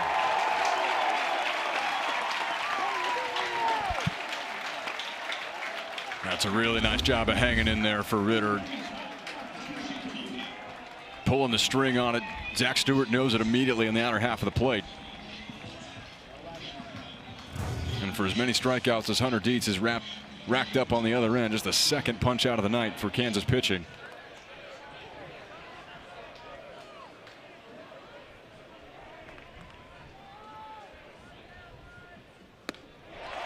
No balls and a strike on Poppy. 0 for 2.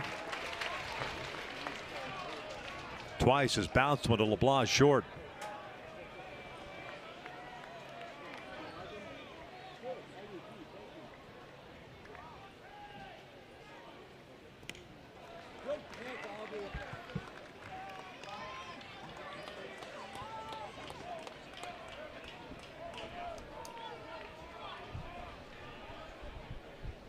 Just nice to soak in the atmosphere at times when you get a little lull in the play, especially in a game like this.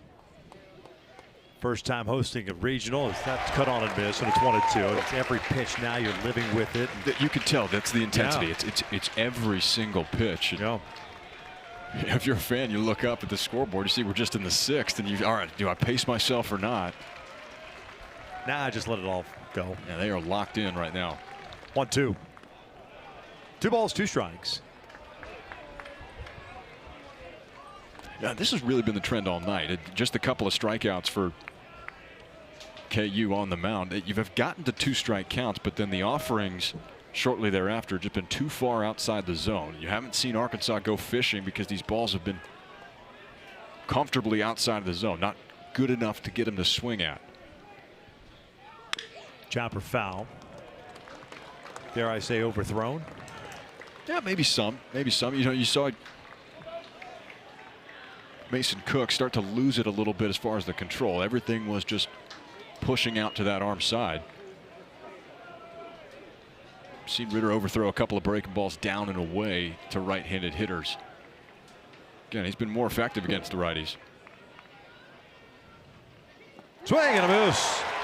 Mugarieta has to throw down the first, completes a strikeout. Back-to-back punch-outs, 2 down. And that's the one that he wants to pair with that 95-mile-an-hour fastball. Gets a ton of downward bite to it. Get a hitter that put one out of the yard last night, TJ Pompey. As he's still working through it, still finding success. A couple of strikeouts here in this 6th inning for Ryan Ritter. Offensive timeout being called now. Try to slow Ritter down after getting a couple of strikeouts. He's faced 3 batters since coming in. And he's retired all 3. 3-3 game here. Last 2 conference championships. Great picture. 1949, 2026. Outright conference champion and conference tourney champion. Yeah, it's a pretty unique matchup here. You're talking about a team in the Razorbacks that you know, you don't want to say been here, done that necessarily, but used to being in that postseason conversation and in Omaha expectations, frankly, in Fayetteville. Dan Fitzgerald, I think, said this really well. You know, the idea of hosting a regional coming into his tenure here in Lawrence, it was a really nice goal to have. And then coming after the success last year, you know, 40-plus win season, you know, the top of the Big 12 standings, it becomes an expectation pretty shortly after that.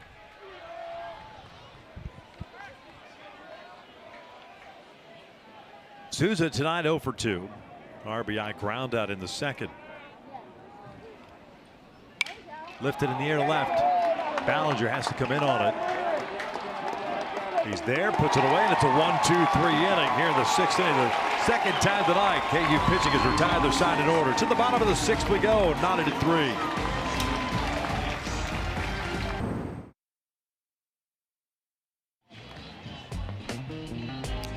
Well, the backyard here at Hoagland Ballpark just a couple of weeks ago didn't look like much, but they put a ton of work into it in anticipation of hosting this regional. And it's turned out to be a really nice setup, and I would imagine it'll just continue to grow, especially with the way that this program has trended over the last couple of years, and the culmination, obviously, of hosting your first ever regional. Well, and you can only hope that it's an idea like that's going to be embraced to the extent that it has. You're seeing these types of venues and additions to the ballpark pop up all over those elite programs in college baseball, and Kansas trending in that direction where they're inside that conversation. We talked to Dominic Vagley yesterday after his performance. He voted officially he wants to keep that permanently. Absolutely. Coach Fitzgerald would say, you know what, we'll keep it if you stay for another year. That's pretty good. Right? That's a pretty good offer. You got to negotiate. Dykhoff 0 for 2 with a couple of strikeouts. Swinging. And a pitch that maybe would have been ball 3. Instead, it's 2 balls and a strike. 10 strikeouts for Dietz.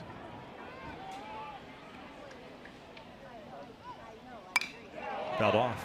It's 2-2. He's thrown as many as 106 pitches on the year, has Hunter Dietz. So we were talking during the breaks earlier. He's got to be getting close. Having to throw a lot of pitches early. Kansas doing a good job of making him work through their lineup. Dykhoff goes down swinging for the 11th punch out for Dietz tonight. They're down number 1. Let's look at Dan Fitzgerald year over year. First season in 2023. Just got better and better.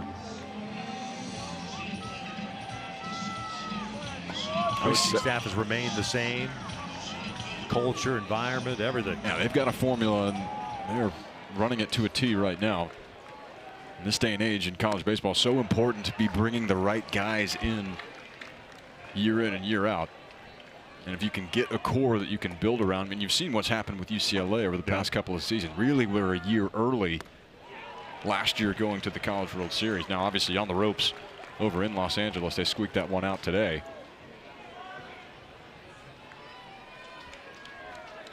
Mugarieta 0 for 2, and he'll go down swinging. Back-to-back strikeouts, and Dietz locked back in. Trying to squeeze out as many as he can. And that's number 12 that ties not only the season high but the career high for Hunter Dietz. We talked about it with Tyson LeBlanc. You got to have your dudes play like dudes. You've got to have your stars on the mound do the same, and he's doing it tonight.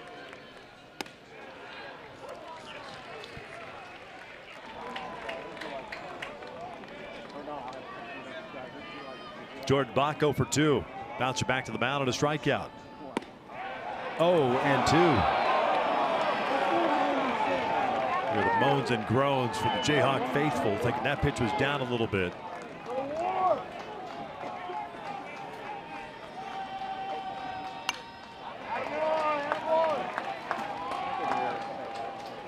You talk about dudes showing up. You get a guy like Dietz, falls behind 2-0 to start the inning. No big deal. No stress. Unflappable. Swing and a miss. So 1, 2, 3, 6th inning with 3 strikeouts and a new career high in punchouts. Well, if that's it for him, what a way to go out with an exclamation point. All square. Bottom of the 6th coming up.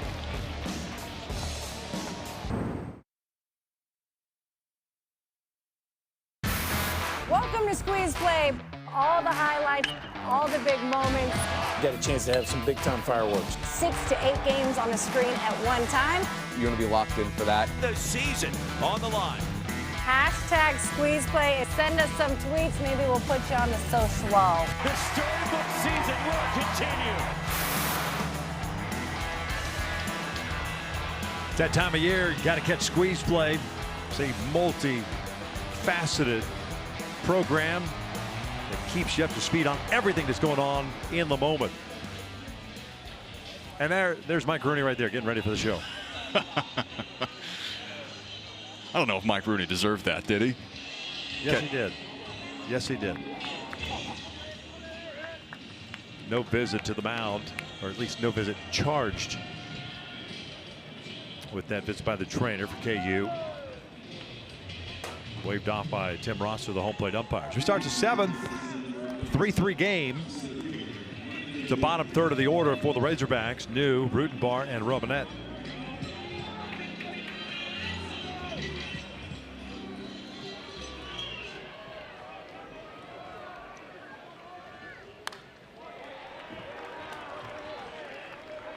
Mike Adu grounded out in the 2nd inning, struck out in the 5th.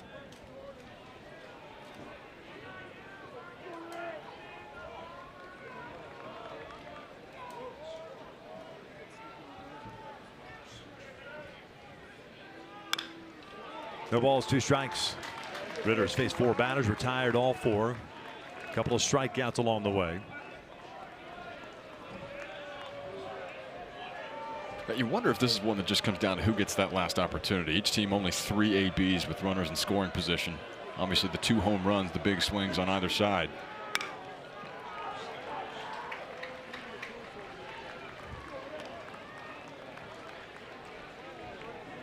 It's an Arkansas team that dealt with some adversity early. Max Knight from Missouri State had him on the ropes, and then that breaking ball for Knight is an outlier. And Hogs just hung around and leveraged that experience. Able to come through late. It's what the great teams do when you get into the NCAA tournament.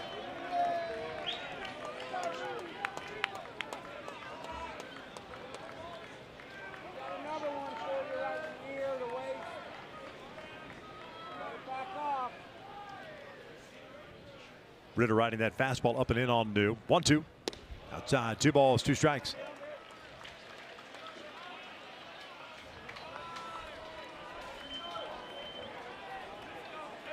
Again, you wonder if you can't go get that big breaking ball again. It starts as a strike and drops off the table. Popped up, first base side. Augie moving over. Dykhoff as well. They run out of room. It hits the hands of a fan.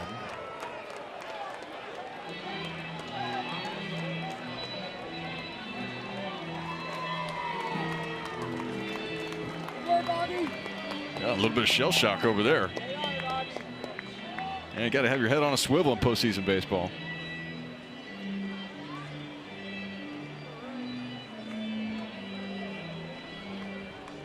You've seen a number of these for Ritter, though. He's going to that tighter breaking ball that he has, but he's starting it below the strike zone. So that's one that New as a hitter can give up on, and you've seen Arkansas do a really nice job of laying off those. 2-2 again. Swing and a miss. Got him. There's that breaking ball you were talking about. 1 down. Yeah, and that's the good one. You can see the difference as far as where this starts. This starts up above those knees, and that's where your eyes can open up as a hitter. By the time it gets to the plate, though, you see it's just off of that turf. And Augie Mugarieta having to pick that off. A really nice pitch for Ritter. Picks up his 3rd punch out of the night.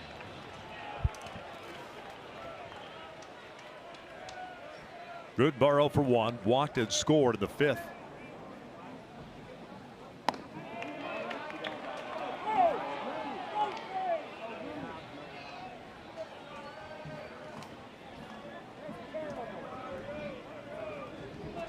Mason Cook got the start for KU. Went 4 2/3. 1 strikeout, 2 walks, 3 runs, 2 earned.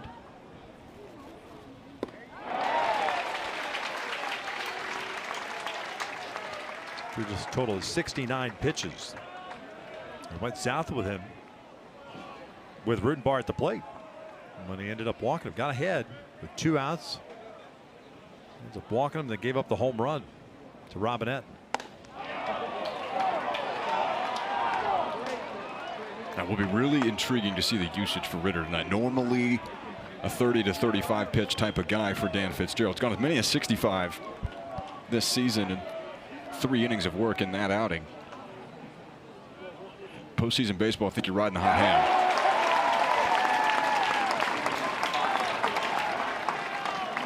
I don't disagree with you. You gotta stay with what's working.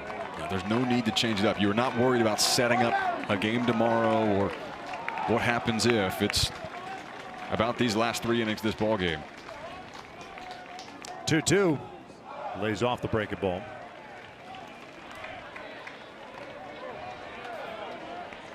Again, though, further evidence why it's so important, because you're going to empty the tank here. It's a 1-0 game that you've got to have. And if you're on the wrong side of it, not only do you have an extra game to deal with to try and get out of this regional round, you've used a lot of your good arms. Lifted in the air down the right field line. Moving over is Bach. And he'll make the catch in fair territory. 2 down. Brings up Reese Robinette. This is what he did last time. Yeah, number 2 on the year was looking out over the plate, and he got it. Blasting this ball out to center field. Dealt with a knee injury this year, but was able to find the power and drive that out. The redshirt junior.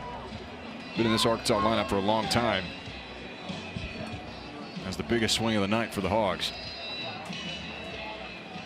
First home run since March 9th. And it was a big one, clearing the batter's eye. He takes downstairs for ball one. 1 for 2 with that jack. There's that batter's eye, 413 feet. See the home run line over it. You got to hit it over. One wall. Ball to strike. Now, you'd normally think it's more of a flop shot to get it out over there to center field, but that was a line drive off the bat of Robinette.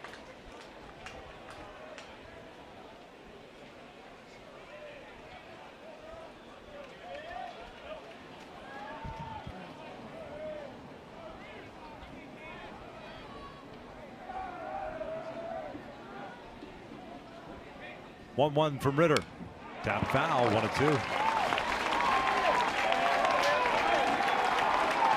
Well, Hunter Dietz will be coming back out. He just struck out the side in the 6th inning. And KU will have the bottom third of its order coming up.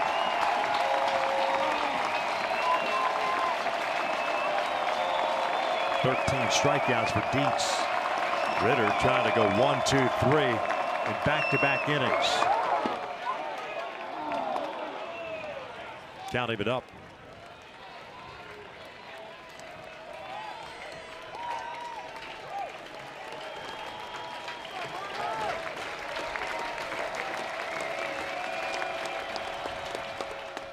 Called strike 3.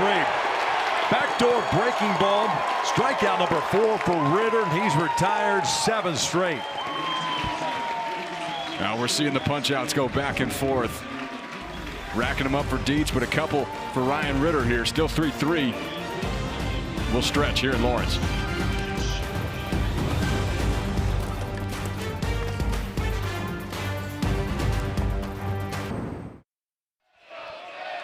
Jayhawks set an attendance record last night against Northeastern, 3,571. They broke it tonight, 4,042 in the house. And they've gotten a treat of a ball game here at the bottom of the 7th, tied at 3.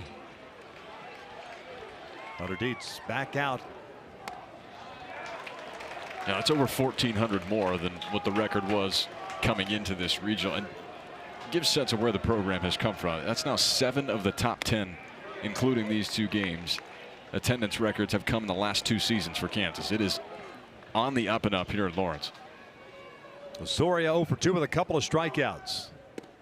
Lays off.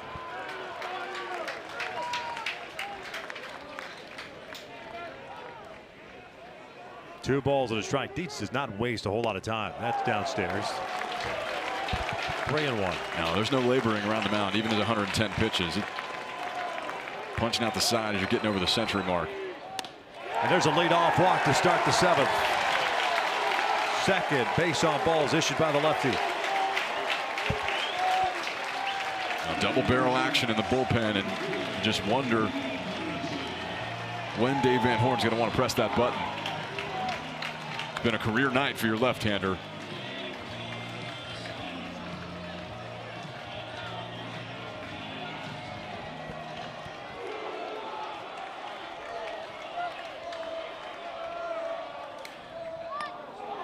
Ballinger trying to bunt, and Helfrich, a heck of an effort. Laying out for it, just comes up short. But what a read by the Razorbacks catcher, jumping out from out his crouch to try to make that play. Yeah, it's just the reaction time, but then also the athleticism that Ryder Helfrich has and possesses. Talk about him being one of the best defensive catchers in the country. All SEC defensive team. Yeah, to even make this close, that ball's not in the air a very long time at all. Ballinger 0 for 1, a line out and a walk. Helfrich still getting the communication system plugged in.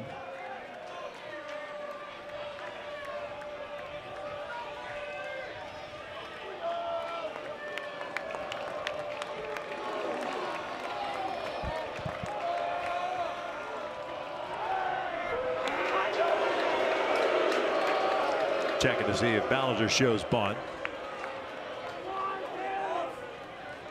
0 for 1 tonight for Ballinger. Remember, he tagged that ball. Yeah. And he swung out back in the 3rd inning. 0-1. Now bunting, takes a breaking ball for a strike. A preseason All-American Brady Ballinger. The numbers haven't quite been what they were in 2025, but this guy still means so much to this Kansas program. Got him to chase that breaking ball. 14th strikeout of the night. 1 down. And he's just adding to it now at this point. It has been a career night for Hunter Dietz on the mound, giving Arkansas everything that he has right now. And he's looked the exact same at pitch 1 as he has at pitch 114. Another one of those breakers down. Schlotterbeck takes outside, tripled with a run scored back in the 3rd, struck out of the 5th.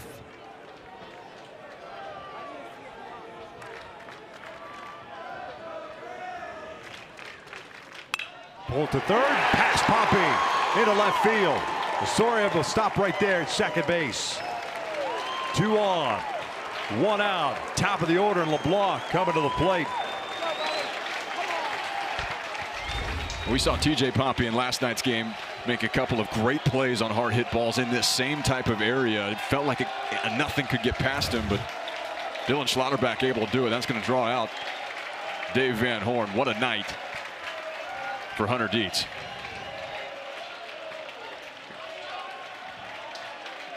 Heck of a performance by the big lefty. 14 strikeouts, 2 walks, and 6 1/3. 3 runs on 5 hits, and he'll depart with property at first and second base in the top of the order coming up. Career high 14 punch-outs and 116 pitches thrown tonight. I talk about giving it everything that you have. That is what emptying the tank looks like for Hunter Dietz. The comebacker took him out of the SEC tournament in Hoover last week. Was able to come back a week later. Just get a look at this day. He had that secondary stuff working, whether it was the cutter, whether it was the curveball, whether it was that heater that he has. All 3 of them were excellent tonight. And exactly what Arkansas needs coming into a hostile environment here at Hoagland Ballpark.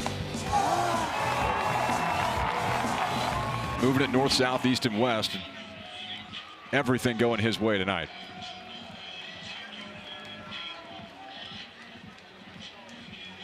Going to make one heck of a big leaguer someday. James DeCramer takes over on the mound. Redshirt sophomore, transfer from Oregon State. 0-1 with a 3.72 ERA, 19 1/3 innings.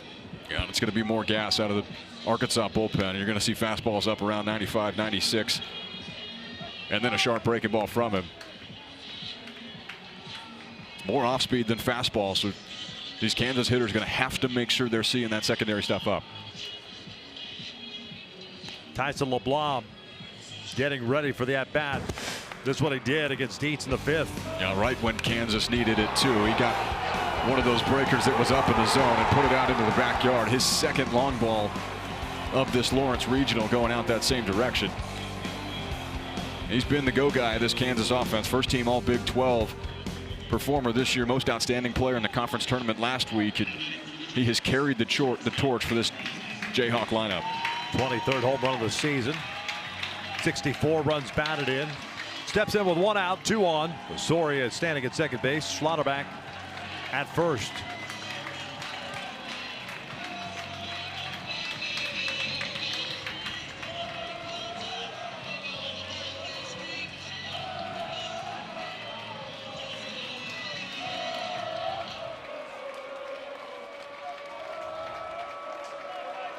Thirteenth appearance of the year for DeCramer. Defensively, Arkansas straight up. First pitch gets by, and the wild pitch advances the base runners 90 feet. Osorio to third, Schlotterbeck to second. But that being said, now you got first base open. You don't necessarily have to throw or face LeBlanc. No, you get dealer's choice. If you're Arkansas now, but this is that type of play, those extra bases that loom so large. I mean, we talked about it earlier. You got such a good defensive catcher in Ryder Helfrich, but there's only so much that you can do on a fastball that's tugged on that hard. They're going to intentionally walk LeBlanc. Not surprised. It's a blessing and a curse, right? The wild pitch, it puts two in scoring position, but now with first base open, you will play for the double play ball. Yeah, and as much as you want your guy to hit at the top of the order, you're going to take this if you're Kansas. Give yourself a bases loaded opportunity in the final third of this ball game. And everything is running through that top of this Kansas order tonight, and you've seen Tyson Owens. He has been aggressive all night long. He's going to want to get action early. And that's a disengagement by DeCramer, dealing with something on his hat. Might be the pitch com. Infield back at double play depth. Owens on base 3 times, a hit by pitch and 2 singles. 3-3 game here in the 7th. The first one, swing and a miss, swing with a breaking ball to an overly aggressive Tyson Owens. And those are not bad numbers with the bases juice this year. 800 batting average with a grand slam to go with it.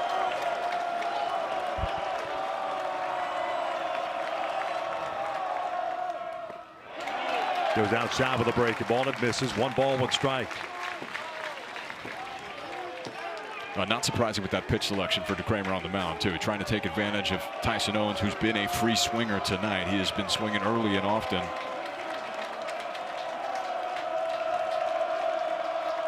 One. Off speed outside. 2 balls and a strike. No place to put him. Osorio at third. Schlotterbeck at second. LeBlanc at first. The Arkansas's defense straight up, both in the infield and in the outfield. Down and in, gets away, but in this ballpark, there is not a lot of room between home plate, the circle, and that wall. Now, it's brick wall, too. It'll ricochet off hard. You've got to be sure, but this is going to be the biggest pitch of the night here coming up.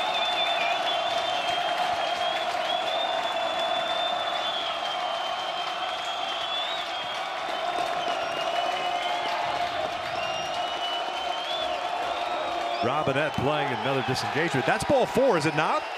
Or his time was called? Time was called. You already had 1 disengagement, but time was called. Saw Ryder Helfrich come up and call time there. Just trying to slow the moment down a little bit for DeCramer on the mound.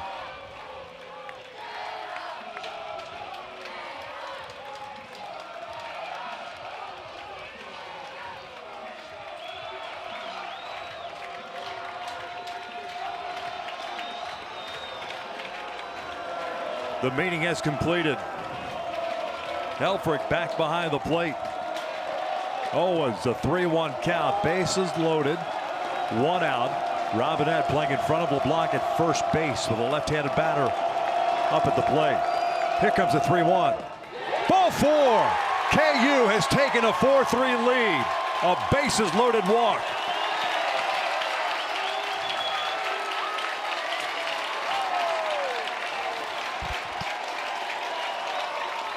He tried to go with the fastball, just bleeds too far out away from home plate.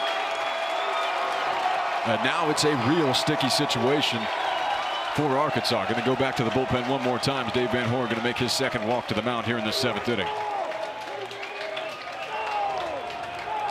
Kramer faces 2 batters, intentionally walks LeBlanc coming from the dugout, then walks Owens, and it brings home a run.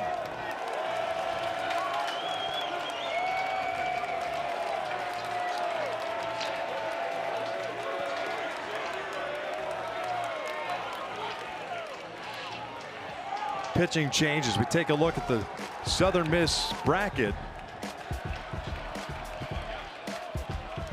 Virginia has advanced to the elimination game. Southern Miss is out.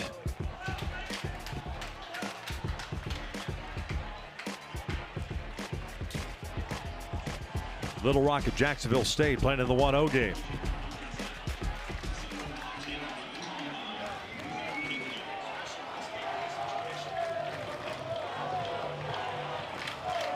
Gibbler's on in relief of DeCramer here. Native of Blue Springs, Missouri, 5-2 and a 5.43 ERA. About as high leverage as it gets here. 7th inning of the 1-0 game. You've got to have somebody that can come in and fill it up. After the intentional walk to Tyson LeBlanc, the bases loaded walk to Tyson Owens. Now, Cade Baldridge is a switch hitter, so he's going to flip around and hit from the right side here in this situation. Blood in the water right now for the Kansas Jayhawks.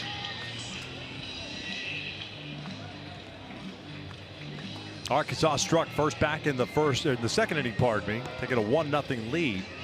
Kansas tied it up in the bottom of the third. Stayed that way until Arkansas got that 2-run home run off the bat of Reese Robinette over the batter side. That was in the top of the 5th inning. And in the bottom of the 5th inning, you talk about punch, counter punch. Tyson LeBlanc off Hunter Dietz, a 2-run blast to tie things up at 3. Then zeros on the board until here in the 7th. A leadoff walk by Dietz of Osorio. He struck out Ballinger, gave up the base hit to Schlotterbeck, and that was it for Dietz. DeCramer comes in, delivers a wild pitch. Runners move up 90 feet. First base is open. They intentionally walk LeBlanc.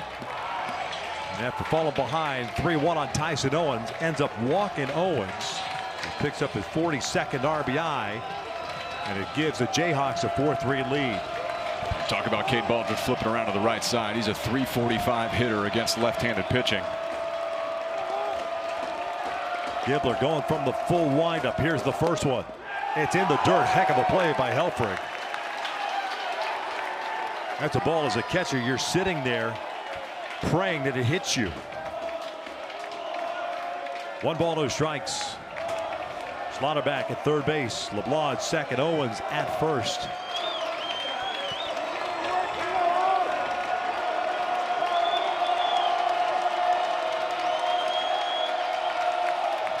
There's the 1-0 on the inside part of the play. 1 ball, 1 strike. Had to have it there. Stick one inside. It's a nice job by Cole Gibbler to get one in there, even the count, settle this crowd even momentarily. 1-1. Down and in. 2 balls and a strike. Defenses remain the same for Arkansas. Straight up defensively, have not shifted a whole lot. Robinette still playing just inside the bag or in front of Owens at first base. 5 hits for the Jayhawks, 3 for the Razorbacks. Here comes the 2-1 pitch. There's a called strike. Center cut, maybe perhaps a little bit high, according to Baldridge. I think after everything, he's looking down after those first 3 pitches of the AB. Cole Gibbler getting away with one. Very similar to the pitch that we saw Tyson LeBlanc go deep into the backyard with earlier. Now the 2-2. Lifted in the air. Down the first base side. This one slicing foul and out of play.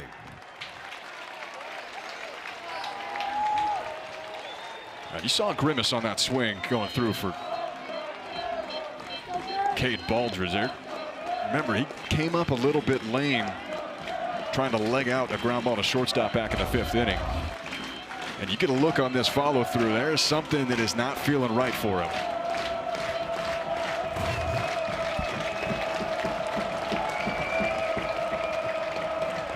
Two. Breaking ball, cold strike 3. Got him on the inside part of the plate. 2 down.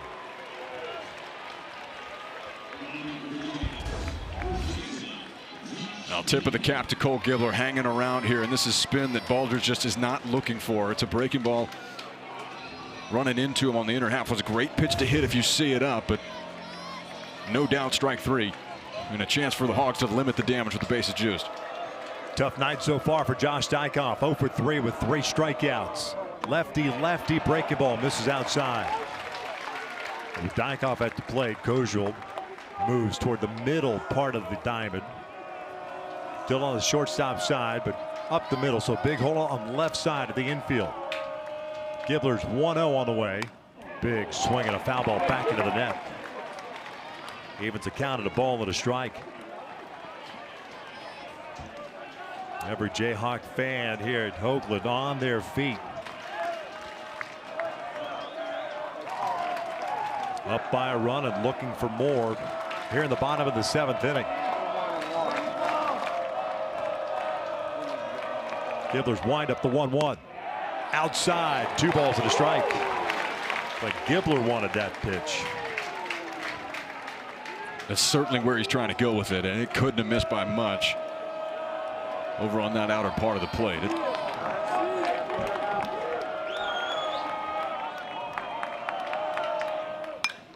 Lifted in the air out to left field, hit well. It's got some carry at the track. However, Ruiz is there in front of the backyard, makes the catch for the 3rd out, but Kansas gets 1 on the walk with the bases loaded. We're off to the 8th inning. Jayhawks leading it 4-3.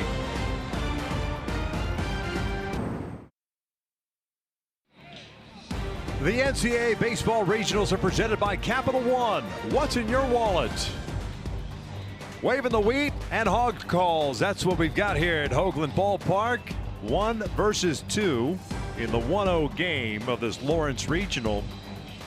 And as advertised, tight game as we start the top of the 8th inning. 4-3 Jayhawks. And they'll go to the bullpen as Bodie Ray comes on. Yeah, this has been the guy this year for Dan Fitzgerald on the back end. And anytime that you've got a lead late in a ball game, 1-0 game, you're going to your stopper. 68 punch-outs and 52 innings of work for Ray on the year. Picked up his 10th save of the year yesterday through 32 pitches against Northeastern in that ball game. And he's been nails over his last 10. A 2.12 ERA. As Dan Fitzgerald looks on. Going toe-to-toe with the Hogs here. Starts at the top of the order, Damian Ruiz. Camden Kojul, Ryder Helfrich, top 3rd of this Razorbacks lineup. First pitch is downstairs, off the glove of Munga Rieta. Ruiz tonight 0 for 2, a couple of ground outs and a hit by pitch.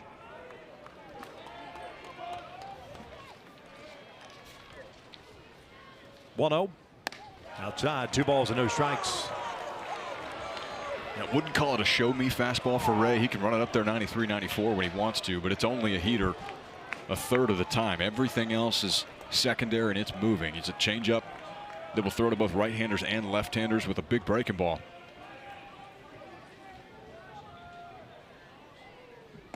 Three balls and no strikes. Not what you want after your team has just given you the lead with 6 outs to collect.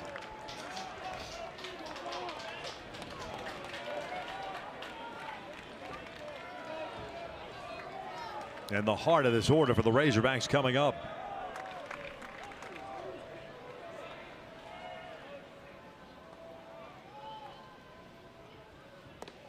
That's a 4-pitch walk to open up the 8th inning. Tying run on board. Yeah, similar to some of those misses that we saw earlier for Mason Cook. Yeah, you see everything just flying out towards the first base side, and that's the angle that Ray attacks hitters at. But what you run into is exactly what you saw with Cooks. Almost like a pushing type of sensation. Those balls running in too far inside of Ruiz, and now you've got to deal with the trouble that lies in the top half of this Razorback lineup.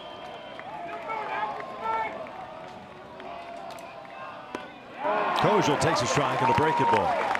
Multi-hit game for the shortstop. A single in the first, a double in the 5th inning. Double his 18th of the year.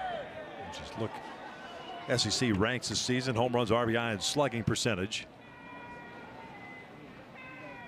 Pulled toward first, and that is just foul. Not by much.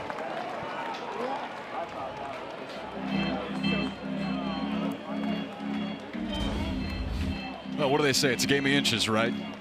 And a look at how close this is down the first base line. Josh Dykoff giving this an effort. One thing we didn't see yesterday is Cam Kojal get extended, but we've seen him do that a few times here tonight.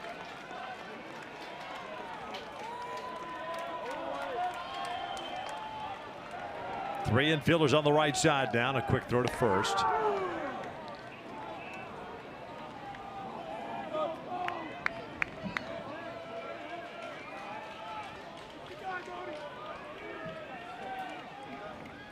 Slaughterback, the third baseman, at the shortstop position. 0-2. Check swing. Did he go? He did not go. Ruiz did not advance as that ball gets away from Mugarieta.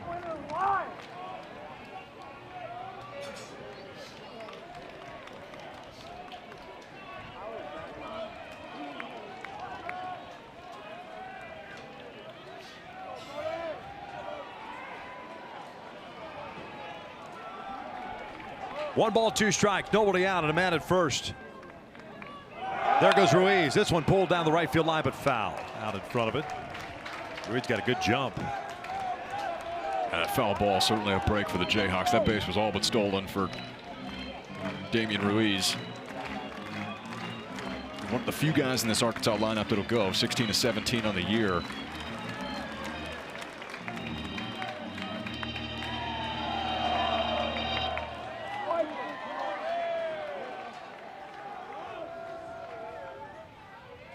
Cal remains at a ball and two strikes. Ruiz does not go, and this one pulled down the line, and that is foul. And you're flirting with it with these breaking balls right now. Cam Kojal, good enough hitter that if you keep flipping it up there, he's going to make that adjustment. Said this, that heater on average for the year, it's only a third of the time coming out of the hand of Bodie Ray. I think you got to show him at least one here.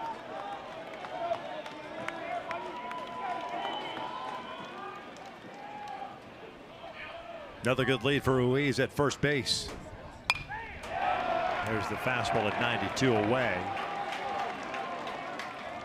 The other thing I worry about, if you're Kansas in that situation with the shift on, Kojal's such a good hitter. They could just slap it the other way. Yeah, his first hit tonight went that direction.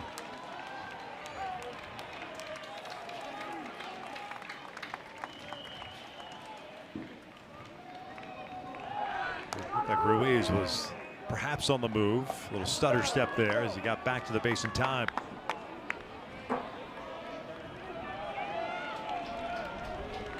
Oh, and super deep at center field.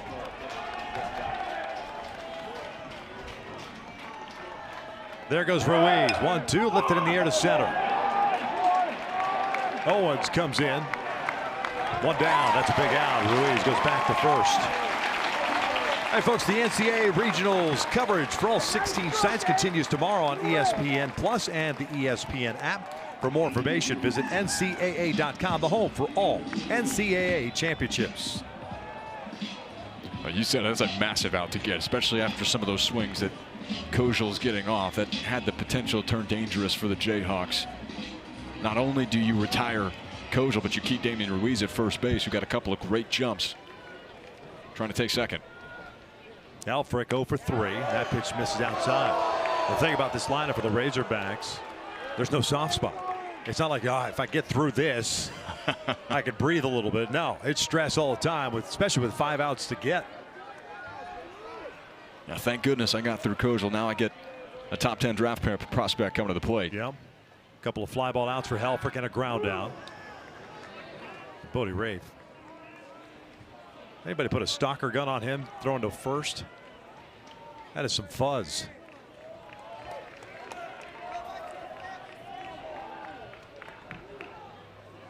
One-0 pitch. And that one gets away from Mugarieta. Ruiz was not running there. The wild pitch advances the man in scoring position. That's a tying run. He just felt like he was going to find a way to get to second, and it ends up being a breaking ball. It's a tough one for Mugarieta to have to deal with there. As much downward tilt as it has to it.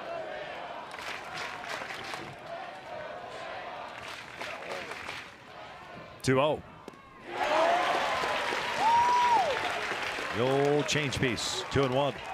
And it's one that you don't see a whole lot, is that right-on-right change. But Bodie Ray not afraid to go to it even as frequently as the breaker ball. 2-1 to Helfrich. Swinging a miss. It's 2-2.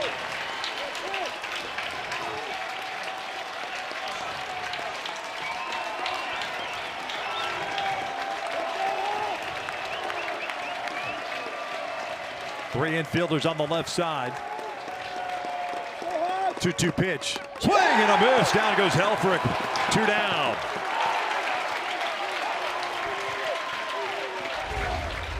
Absolute nails on the changeup. 3 straight of the same pitch in the same spot to one of the big bats in this Razorback lineup. That's why Bodie Ray has been the guy at the back end for the number 15 national seed. 2 outs here in the 8th inning. There's Zach Stewart, the right fielder. 0 for 2. Struck out looking his last plate appearance. Takes the breaking ball down low, and Luke Garrett has been busy this inning. Oh, may have gotten a piece of that hand.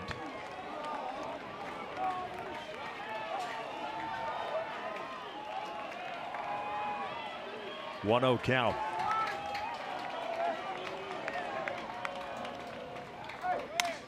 This one in the air down the left field line. Long run for Ballinger into foul territory, and that is foul. Good effort by the left fielder as he went into that slide. Just like right field corner, there's not a ton of room between the line and the wall. No, and you see how early he has to start this slide. Otherwise, you're on a crash course collision. We saw that for Northeastern and Harrison Feinberg. Yeah. Hurt that knee on that left field wall over there. It's padded, but it's pretty firm behind it. Ballinger gave it a good run. And you're definitely not going head first. I certainly wouldn't. No, well, especially a guy that just had a hamate injury. 1 ball, 1 strike on Stewart. Ruiz at second base. LeBlanc trying to keep him close. Tap foul at the plate, 1-2.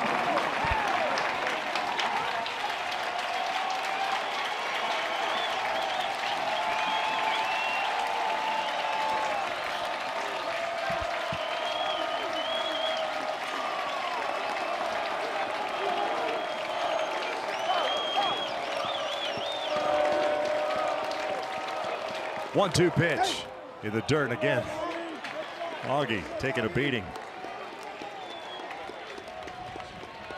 Ray may just be trying to make sure that he's awake back there behind the plate right now. The way he moves, the way he handles the catching position, kind of reminds me of Martin Maldonado, longtime major leaguer. 2 balls, 2 strikes, 2 outs. Tying run at second. Swing and a miss. Down goes Stewart. And the Razorbacks leave the tying run in scoring position, and we head to the bottom of the 8th.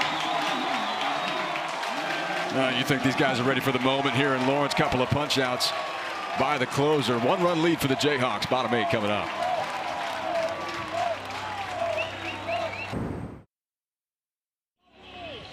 Four-3 Kansas here in the bottom of the 8th.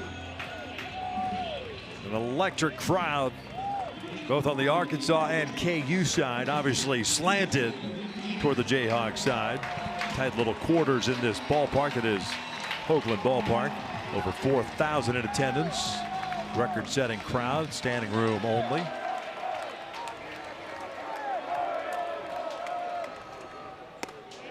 Gibler delivers ball 1 on Augie Mugarieta, who's 0 for 3. 2 strikeouts and a ground out.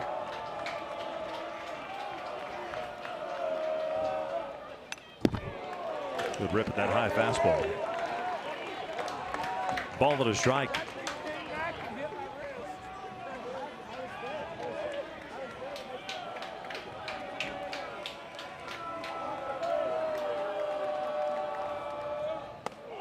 Two and 1. Arkansas 3 runs, 3 hits, 1 error. They've stranded 4 base runners. Kansas 4 runs, 5 hits, 1 error. They've left 6 on base. KU leading it by a run. Here comes the 2-1 pitch, and that is skied out to deep left center field, towering out into the backyard. Big fly for Mungarieta. 5-3 Jayhawks.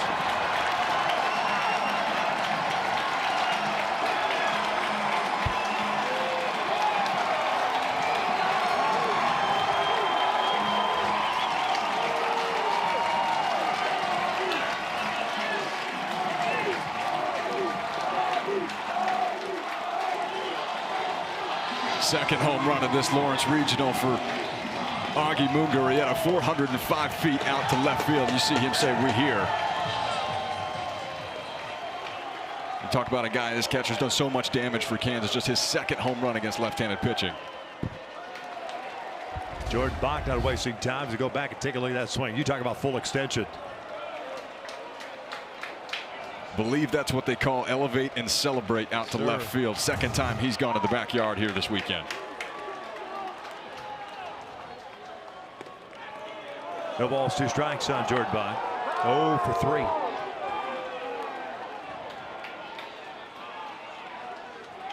The OPS for Mungarieta 500 points lower against left-handed pitching. Finds a way to pull one out of the back pocket here tonight. They wanted to appeal. He did not go. 1-2. Tuning in, looking for Texas State, Texas A&M. It has started on ESPN News. Here we're in the bottom of the 8th inning. Kansas, the number 1 seed, taking on Arkansas, the number 2 seed. Up by 2 here in the 8th. 1-2. 2 balls, 2 strikes.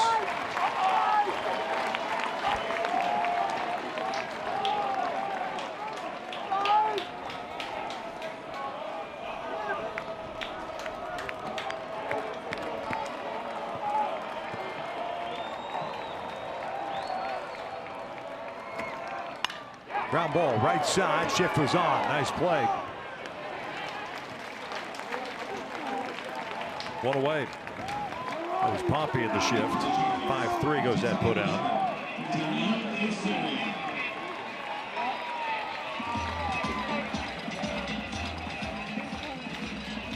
You got to be really impressed with the way this Kansas team has handled this moment. It's not a program that's used to playing in ball games or atmospheres like this. I would say the opposite for Arkansas. This is more so business as usual, especially with the atmosphere that exists at Baum-Walker Stadium. Osorio cuts through that one.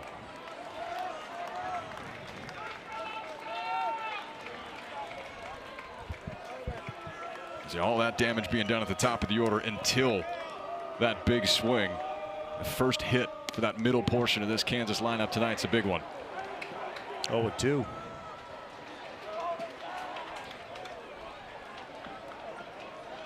Osorio up 0 for 2 with a walk.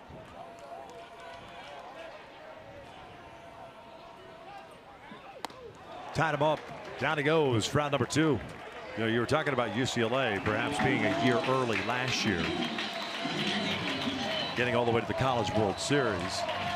And some would say that Kansas is on schedule, right? It's been a build-up over the 4 seasons for Dan Fitzgerald and these JUCO transfers, especially over the last couple of years. Of this is the year that we should be taking off. Yeah, and there's so much to be said when you get into this regional round and beyond about being there and understanding how to win games when you get into this tournament. You're dealing with the emotions, you're dealing with the ups and the downs, having to win those gritty matchups. A lot of times there's weather delays, you're playing into extra innings. And this Kansas team that for the first time is in back-to-back regionals since the 1990s.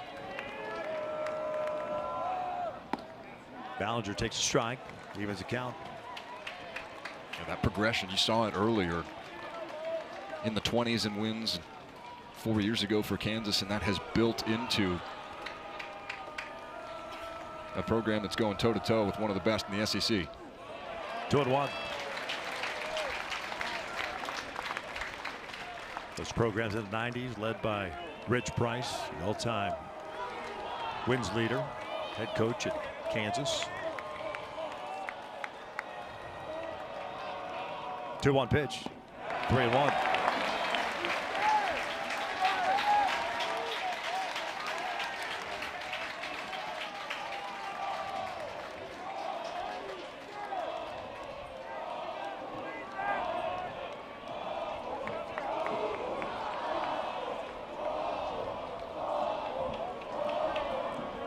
Slaughter back on deck.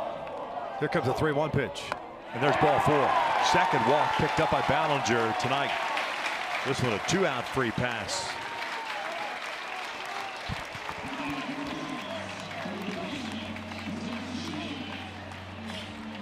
Anything you can tack on here with 2 outs in the end makes you feel a little bit better going into that 9th inning. We've seen anything. This Arkansas offense are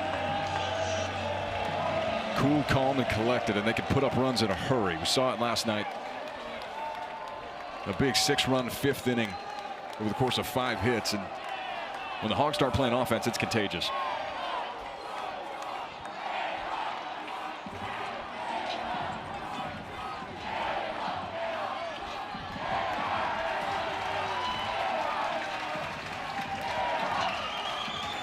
Long visit on the mound. And Matt Hobbs would be pretty animated with Cole Gibler there. That's have to think some encouragement to the left-hander.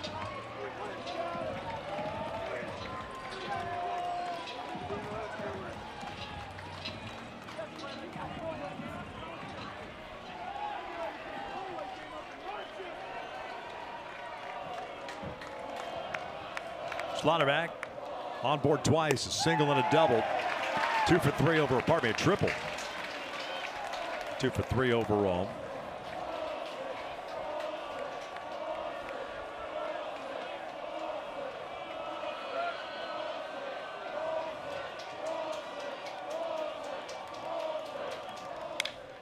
Skied on the left side of the infield. Pompey coming down the line.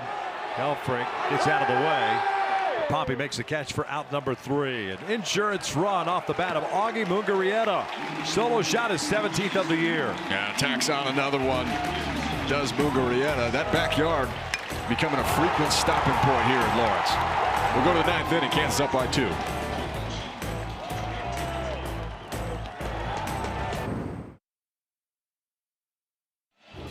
A lot of great moments, but how about Capital One rewarding performance by Tyler LeBlanc? Now 2-run home run in the 5th inning when Kansas needed it. Down 3-1 in the ballgame at that point after the Reese Robinette jack. And his 2nd home run of this regional, 23rd of the year, extends his single season record here in a Kansas uniform. Since then, the Jayhawks have tapped on 2 more and find themselves 3 outs away from the regional final here on their home turf. 3 RBI game for LeBlanc, giving him 65 on the season. Pompey, Souza, and New for Arkansas. First pitch is in for a strike. Pompey's 0 for 3, a ground out twice, and 1 strikeout.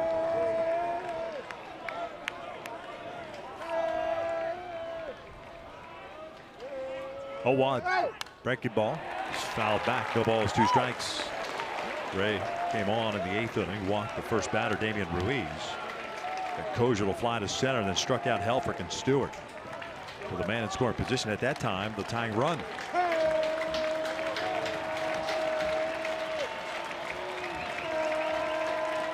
Oh, 2 on the way. Pompey, a swing and a miss. There's out number 1. 3 consecutive strikeouts for Ray. I think it's safe to say that he's found it here in this 9th inning, 3rd strikeout in a row for Bodie Ray, and he's done it on that secondary stuff. We saw 3 straight change-ups to get Ryder Helfrich last inning. He's found that breaking ball. 2 to get for the Jayhawks. Nolan Souza 0 for 3 with an RBI. Missed outside. 1 ball, no strikes.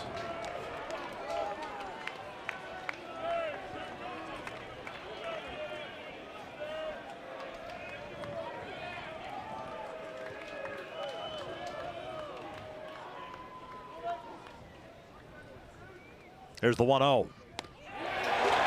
1 ball, 1 strike. There is a stillness here at Hoagland right before the pitch is delivered.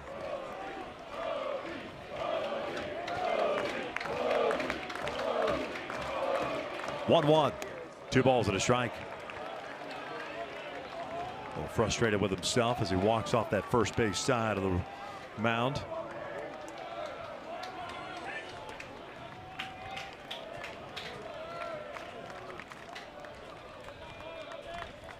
Here comes the 2-1. Inside corner for a strike. 2 balls, 2 strikes.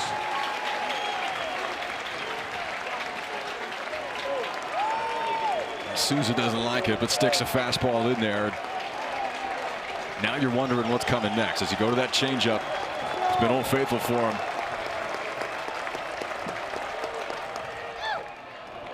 Gets away, and it's a full count.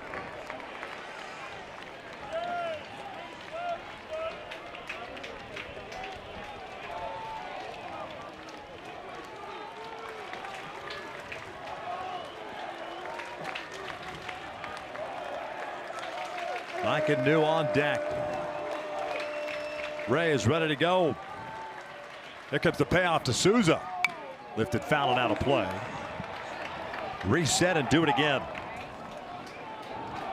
Now those last couple outs, always the hardest to get, aren't they? Yep. 7th pitch, the at-bat coming up. You don't want to gift base runners. 2-run lead here in the 9th. Another payoff on the way. Souza grounds one. This one to the right side. That's Tyler LeBlanc. 2 down. The Jayhawks 1 out away from advancing to their own regional championship game.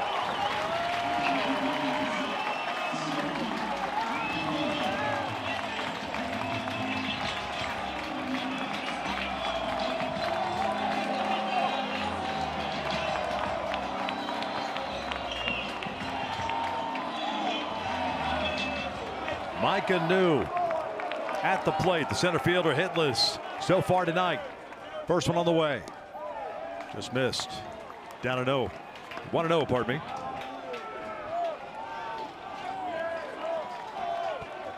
New with a ground out, 2 strikeouts.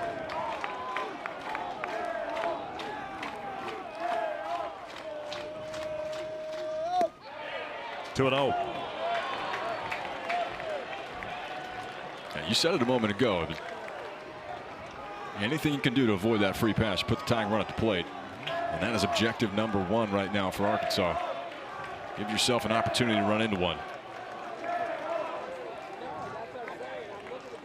2-0 pitch. That's in there, 2-1.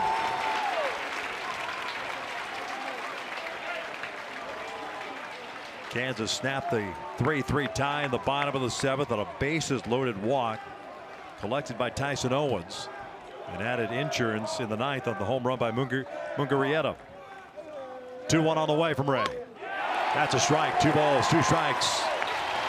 Mike Anu does not like it as he spins out of that batter's box. And the Jayhawks now 1 strike away.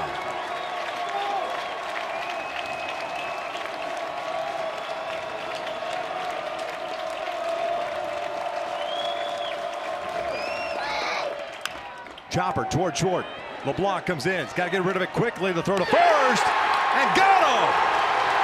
The Kansas Jayhawks, as of right now, unless they challenge, have defeated the Arkansas Razorbacks by the final of 5-3. And they are going to challenge it. Challenging the ruling of out at first base.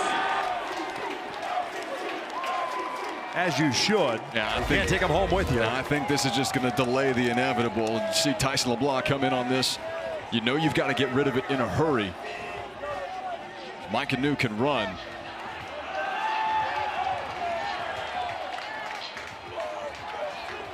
I think that's pretty clear in the glove. Ball beats him there, no question. Foot looks good to go. Did Micah's foot hit the base or just in front of it?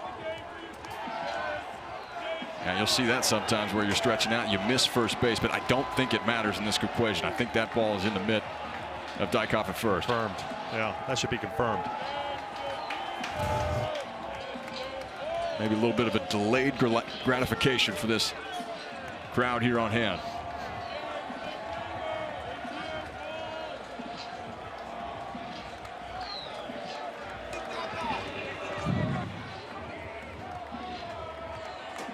Call on the field is out at first base, and here comes the ruling. After review, the call of out is confirmed. Now the Jayhawks pour onto the field as they pick up the victory 5-3. Yeah, you want to talk about embracing this environment, living up to the moment. Zero fear from this Kansas Jayhawk club.